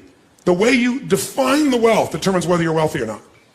So are there enough things for you, knowing that 2/3 of the planet lives on $2 a day, that you could get yourself to really feel grateful, yes or no? Yes. How much of your life do you get benefits from today that you never had to create? Think about it. Like I said, the roads you ride on, the library, the books you didn't have to write, right? The internet that you can access in seconds and get answers to just about anything. The people in your life that you didn't have to raise, but are there for you. Think about all the different aspects of your life. If you want to be wealthy, all you have to do is associate. So before we do the financial part, because financial independence is different than wealth. Wealth is that state of mind. Financial independence is being in that position where you don't ever have to work again. That if you work, you do it because you really want to. Now, I'll give you a clue. If you get financially independent and you don't work, you'll be miserable. I can't tell you how many friends I have that sold their company, made $50 million. One man made almost $1 billion and was really excited for a while. But after a while, it was like bored. His vehicle of his business gave him a sense of contribution, and he was always growing, figuring out how to solve problems, and he had all the people he was connected to in the business, all the employees and friends and associates. So I want to tell you, I'm not just saying this as some little positive thinking technique. I'm telling you, this is the secret, the real secret, to shift it inside of you and to add the real value. Most people are trying to pursue something in the future that they already have. I want you to think of what it is you think you want that will make you wealthy or financially free. By defining the game in a winnable way, a certain amount of money that we meet, and that covers what we're going to call financial security, which might be your housing, your cars, your food, and basic entertainment. How many would feel rich if you didn't have to work, if your investments alone, the income from your investments, the income, covered those 4 items, your housing for the rest of your life, your food, right, your travel, and some entertainment? How many think that would feel pretty good? Say aye. And by the way, that number is way smaller than what most of you think of when you think about being financially independent, which is everything covered without working. So why not get the first one down pat? And you're going to know exactly what that number is for you and what it's going to take for that number where you don't have to work to meet it. Then we can look at financial independence where you don't have to work and everything is covered. Then we go to financial freedom. You don't have to work and everything you can think of is covered. Anything you ever want to do for yourself or others, those you want to give. That's a different level, isn't it? And most people think of financial freedom, they come up with this gigantic number that if you even figured out everything you want, it's nowhere near as big as you think. And because it's so big, you never even start the journey. And you don't think it's going to happen. So you talk about it, you hope you'll get some big hit sometime with your business or something, but you never get going. How many follow this? Say aye. If you are significant in other people's eyes, what will that do for you? Well, you know, it was in my eyes, somebody that I would look, somebody that, but when you know, you get, an example. But when you get there, you won't look to yourself anymore. When you get there, you'll just be at a different level, and then you'll be trying to figure some other level of what you need to get to so you would respect yourself. That's a good point. He always makes good points. You notice that? So what you're doing is, here's the game you're playing, and I want all of you to hear this. No amount of money will ever make you wealthy. Because as soon as you get there, you will raise the game. Now here's what's great about that. To continue growing in all areas of life. If you could grow emotionally, should you? Yes or no? Yes. If you could give more, should you? Yes or no? Yes. If you grow intellectually, should you? Yes. If you could give more love, should you? Yes. If you could grow more financially, should you? Yes, because growth is life. But having to grow in order to feel significant enough means you will always be poor. It's a game that never ends. Let's talk about money now, not wealth. What does it take mechanically to get this thing called financial independence? And what is financial independence as opposed to wealth? Wealth is a product of the mind. Again, no amount of money you ever achieve will make you wealthy. Financial independence means you never have to work again in order to live your life. That when you do work, you're doing it because you really want to, not because you have to. And how many are committed to not only being wealthy, but also financially independent? Say, How do we get there? Let me give you the lesson how to get there. It is so simple that when I tell you, you're going to go, thank you for the breakthrough thought. But even though you may know this intellectually, whether you're sophisticated or not, you probably know this. The formula for financial independence is so simple. And you can't achieve financial abundance unless you really learn to apply this, not just in a concept in your head, but consistently in your life. And that formula is simple. Spend less than you what? You go, thank you for the breakthrough thought, Tony. But is this what most people do, yes or no? No. What do most people spend? More than they earn. There's no way around this. No matter how much money you have, if you spend more than you earn, you got a challenge. So there's no way to be financially free, financially independent without spending less than you earn. And what do you got to do with what you don't spend?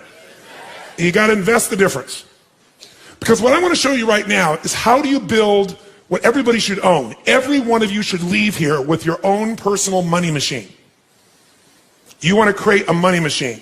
A machine that while you're sleeping is making you money. Right? So you're no longer trading the most valuable resource you have in life, your time, for money. You want to trade money for money. You want money to go to work. You want to put that money to work for you so while you're sleeping it's making a difference. You want to create a machine. And that machine you want to create is something that you want to be able to feed you at some stage where you don't have to work. That's what the money machine is. The second secret to this is you got to reinvest. How many of you have ever made a big hit in your investments and went, oh my God, that's so cool, and took the money and spent it on something? Raise your hand, say aye. Come on, say aye. I know you all, anybody who's invested has done this. If you got a big hit, you go, oh, this is it. Nothing wrong with that, but you got to make sure a significant amount of that, you reinvest your returns so you get compounded what? Compounded growth is the most basic principle in the world. We all know it intellectually. But are you emotionally associated enough that you're really utilizing it to its maximum capability? If you don't, you're not going to get financially free. You will never get financially independent by your earnings alone. Every one of you in this room is going to lose money. Every one of you. There's no way. The person I work with, one of the top financial traders in the history of the world, top 10 in the history of the world, is not even right half the time. How could you make billions of dollars if you're not even right half the time? Not even 51% of the time. I'm going to show you in a few moments. It's known as asset allocation. It's the way you invest. It's what you do. That's what's going to shift this. So first step, spend less than you earn, invest the difference. Second step, reinvest it so you get compounded growth until you reach the home run, your money machine, until you reach a critical mass of capital, of investment capital. When you get to that critical mass, and what determines the critical mass is how much you need for the lifestyle that you want. Once you get to that critical mass, what it provides for you is what you're investing for. Who knows, no matter what investment you're doing, what are you really investing for? Whether you're investing in cars, stocks, bonds, real estate, financial instruments, what are you investing for? You're not investing for returns. That illusion will keep you from getting to the end game. If you're wealthy, here's what makes you wealthy. Income, not assets. Assets you can buy, and assets change in value all the time. You need income. This is the only reason to invest. You invest for one reason, so you have an income for life without working. And to do that, you got to build a critical mass of capital, that the interest on it alone will give you that income, and you can have the life you want without working. And the only way to do that is do those first two steps. Spend less than you earn, invest it, reinvest it till you hit that critical mass. Now, how to do that is actually a lot simpler than you think. We make things more complex than it really is. You got to think of this as your target. In order to achieve what you want, where you have a money machine, here's what you must do. You must pick out a minimum financial goal for yourself. Even to achieve your minimum financial goal, you got to pick out a specific amount of money that you're going to invest every month, every year, no matter what. A specific percentage of your income. If you don't do that, forget the rest of this course. It's a waste of your time. Because you'll go make a bunch of money, but you won't be practicing the fundamentals, and eventually you'll make a mistake and you'll lose it. Let me tell you another secret to life. If you do the right thing at the wrong time, you get pain.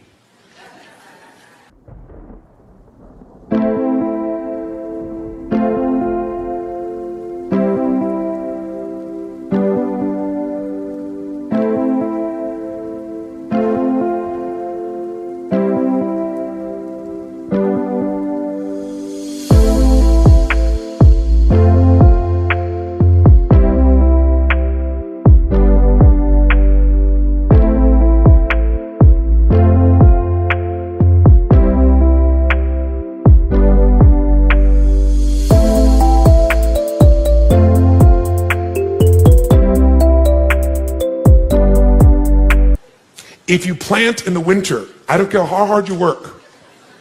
I don't care if you work day and night and you work to the bone and you plant your seeds in the middle of the winter. What's going to happen when fall comes? Are you going to be rewarded, yes or no? No. So if you don't understand that the seasons are changing, you're in trouble. What is asset allocation? It means out of the money you have to invest, we're going to create 3 buckets. Really simple way of thinking of this from now on. The first bucket is the security bucket. When you think about investing, think of 2 types of investments. There are fixed income investments, and most of you are clear what this means. What does it mean when it's a fixed income investment? Who knows? What does that mean? You got a guaranteed rate of return, assuming they deliver. And anyone cannot deliver, including the U.S. government. They haven't not delivered, but they could. Is there risk in any investment? Yes or no? So just ratios of risk. And as we know, no risk, no reward. So if you don't invest, you're going to lose if you invest at times. But if you don't invest, you've already lost and you can never win, never have a money machine, never be financially free. The second type of investment that you can make, and it helps you understand what you're going to do, is something that's going to be growth driven. And growth investments are investments where you probably have a much greater potential for growth, which means you get a greater return if you're successful. But if you're not successful, do you have a guaranteed rate of return? Yes or no? No. So in a growth investment, you have the potential of greater return, but also greater loss. The security bucket is where you want to put investments that are secure by their nature. Because they're secure, is this going to give you a huge compounded return per year? Yes or no? But can it give you a huge compounded return even if the number is small if you do it long enough? Yes or no? So what we want to do is your first investments have to be in your security bucket, and everybody wants to do the opposite. Okay. The question then becomes what percentage you put in your security bucket, what goes in there? Well, here's some things that go in there. If you don't have at least 2 to 6 months worth of cash that covers your overhead, you're in deep trouble. The first step to getting financially secure, not financially independent, is to make sure you got enough cash that if something happens, you can go for 6 months. You got the freedom. What else might you put in there? Types of investments. An IRA goes in here, right? Pretty secure. Insurance. The insurance is protecting you. That's part of security. What else could go in there? Your home. Don't think of your home as an investment. Because for most of you, you're eventually not going to sell that home and eat it. You're not going to sell your home and get income off it. Now, some of you maybe, you made a stage of life where you're accumulating the same homes, and eventually you're going to sell and buy a smaller home and take that critical mass that came from selling the big home, and it's going to take care of you for life. If you're doing that, great. But the place to think about your home in terms of leverage, put it in your security bucket. How many agree with me on this, by the way? Say aye. Because, by the way, if you don't have a home, you're going to be really stressed out. Right? So I got to think of my growth outside my home, really. Think of your compound interest outside your home. Your home may be a bonus for you. And fixed income investments all fit in this category. Now, what's the second bucket? Second bucket is growth. 2 ways you're going to learn about growth. The buy and hold strategy, which is the strategy of an owner. And by the way, that buying and holding, that is less risky to some extent than momentum because of the timing. But it can be just as risky. What is momentum trading? That's when you're no longer an owner, you're a trader. A financial trader, everybody's a financial trader. Most of you trading time for your money. Here you're trading money for money. Here what you're looking at is you're seeing movement in prices.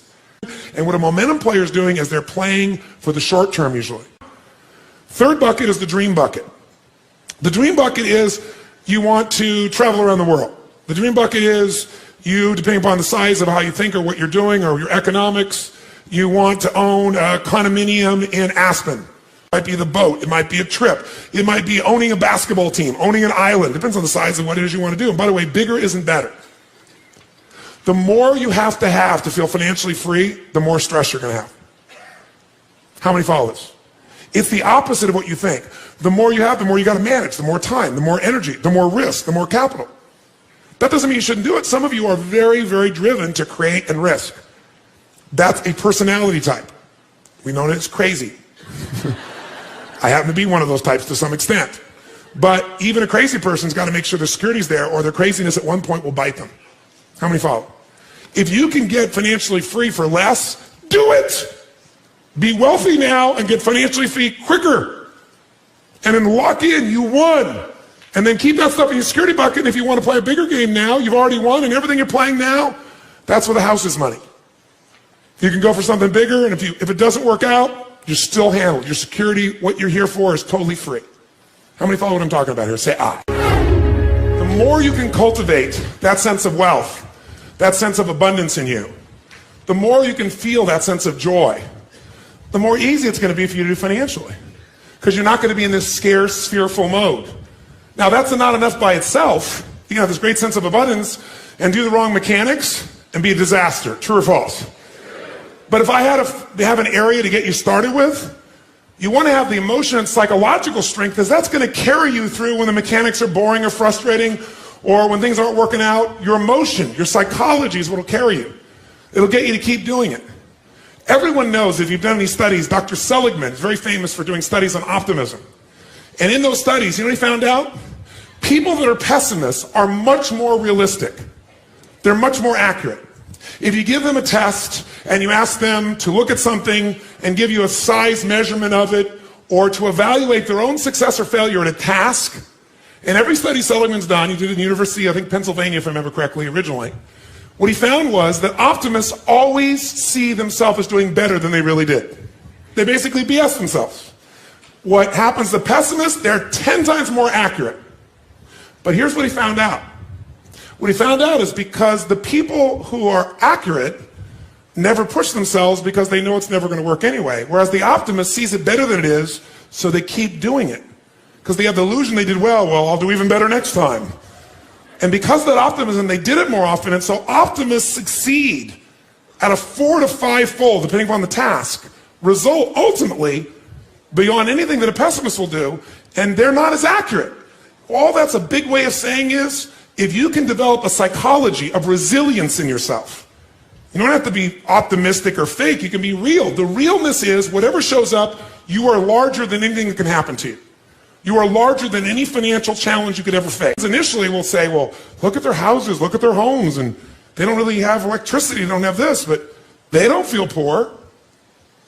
It's your identity. The way you define the wealth determines whether you're wealthy or not. So are there enough things for you, knowing that 2/3 of the planet lives on $2 a day, that you could get yourself to really feel grateful, yes or no? Yes. How much of your life do you get benefits from today that you never had to create?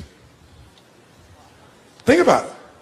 Like I said, the roads you ride on, the library, the books you didn't have to write, right? The internet that you can access in seconds and get answers to just about anything. The people in your life that you didn't have to raise, but are there for you. Think about all the different aspects of your life. If you want to be wealthy, all you have to do is associate. So before we do the financial part, because financial independence is different than wealth. Wealth is that state of mind. Financial independence is being in that position where you don't ever have to work again. That if you work, you do it because you really want to. Now, I'll give you a clue. If you get financially independent and you don't work, you'll be miserable. I can't tell you how many friends I had that sold their company, made $50 million. One man made almost $1 billion.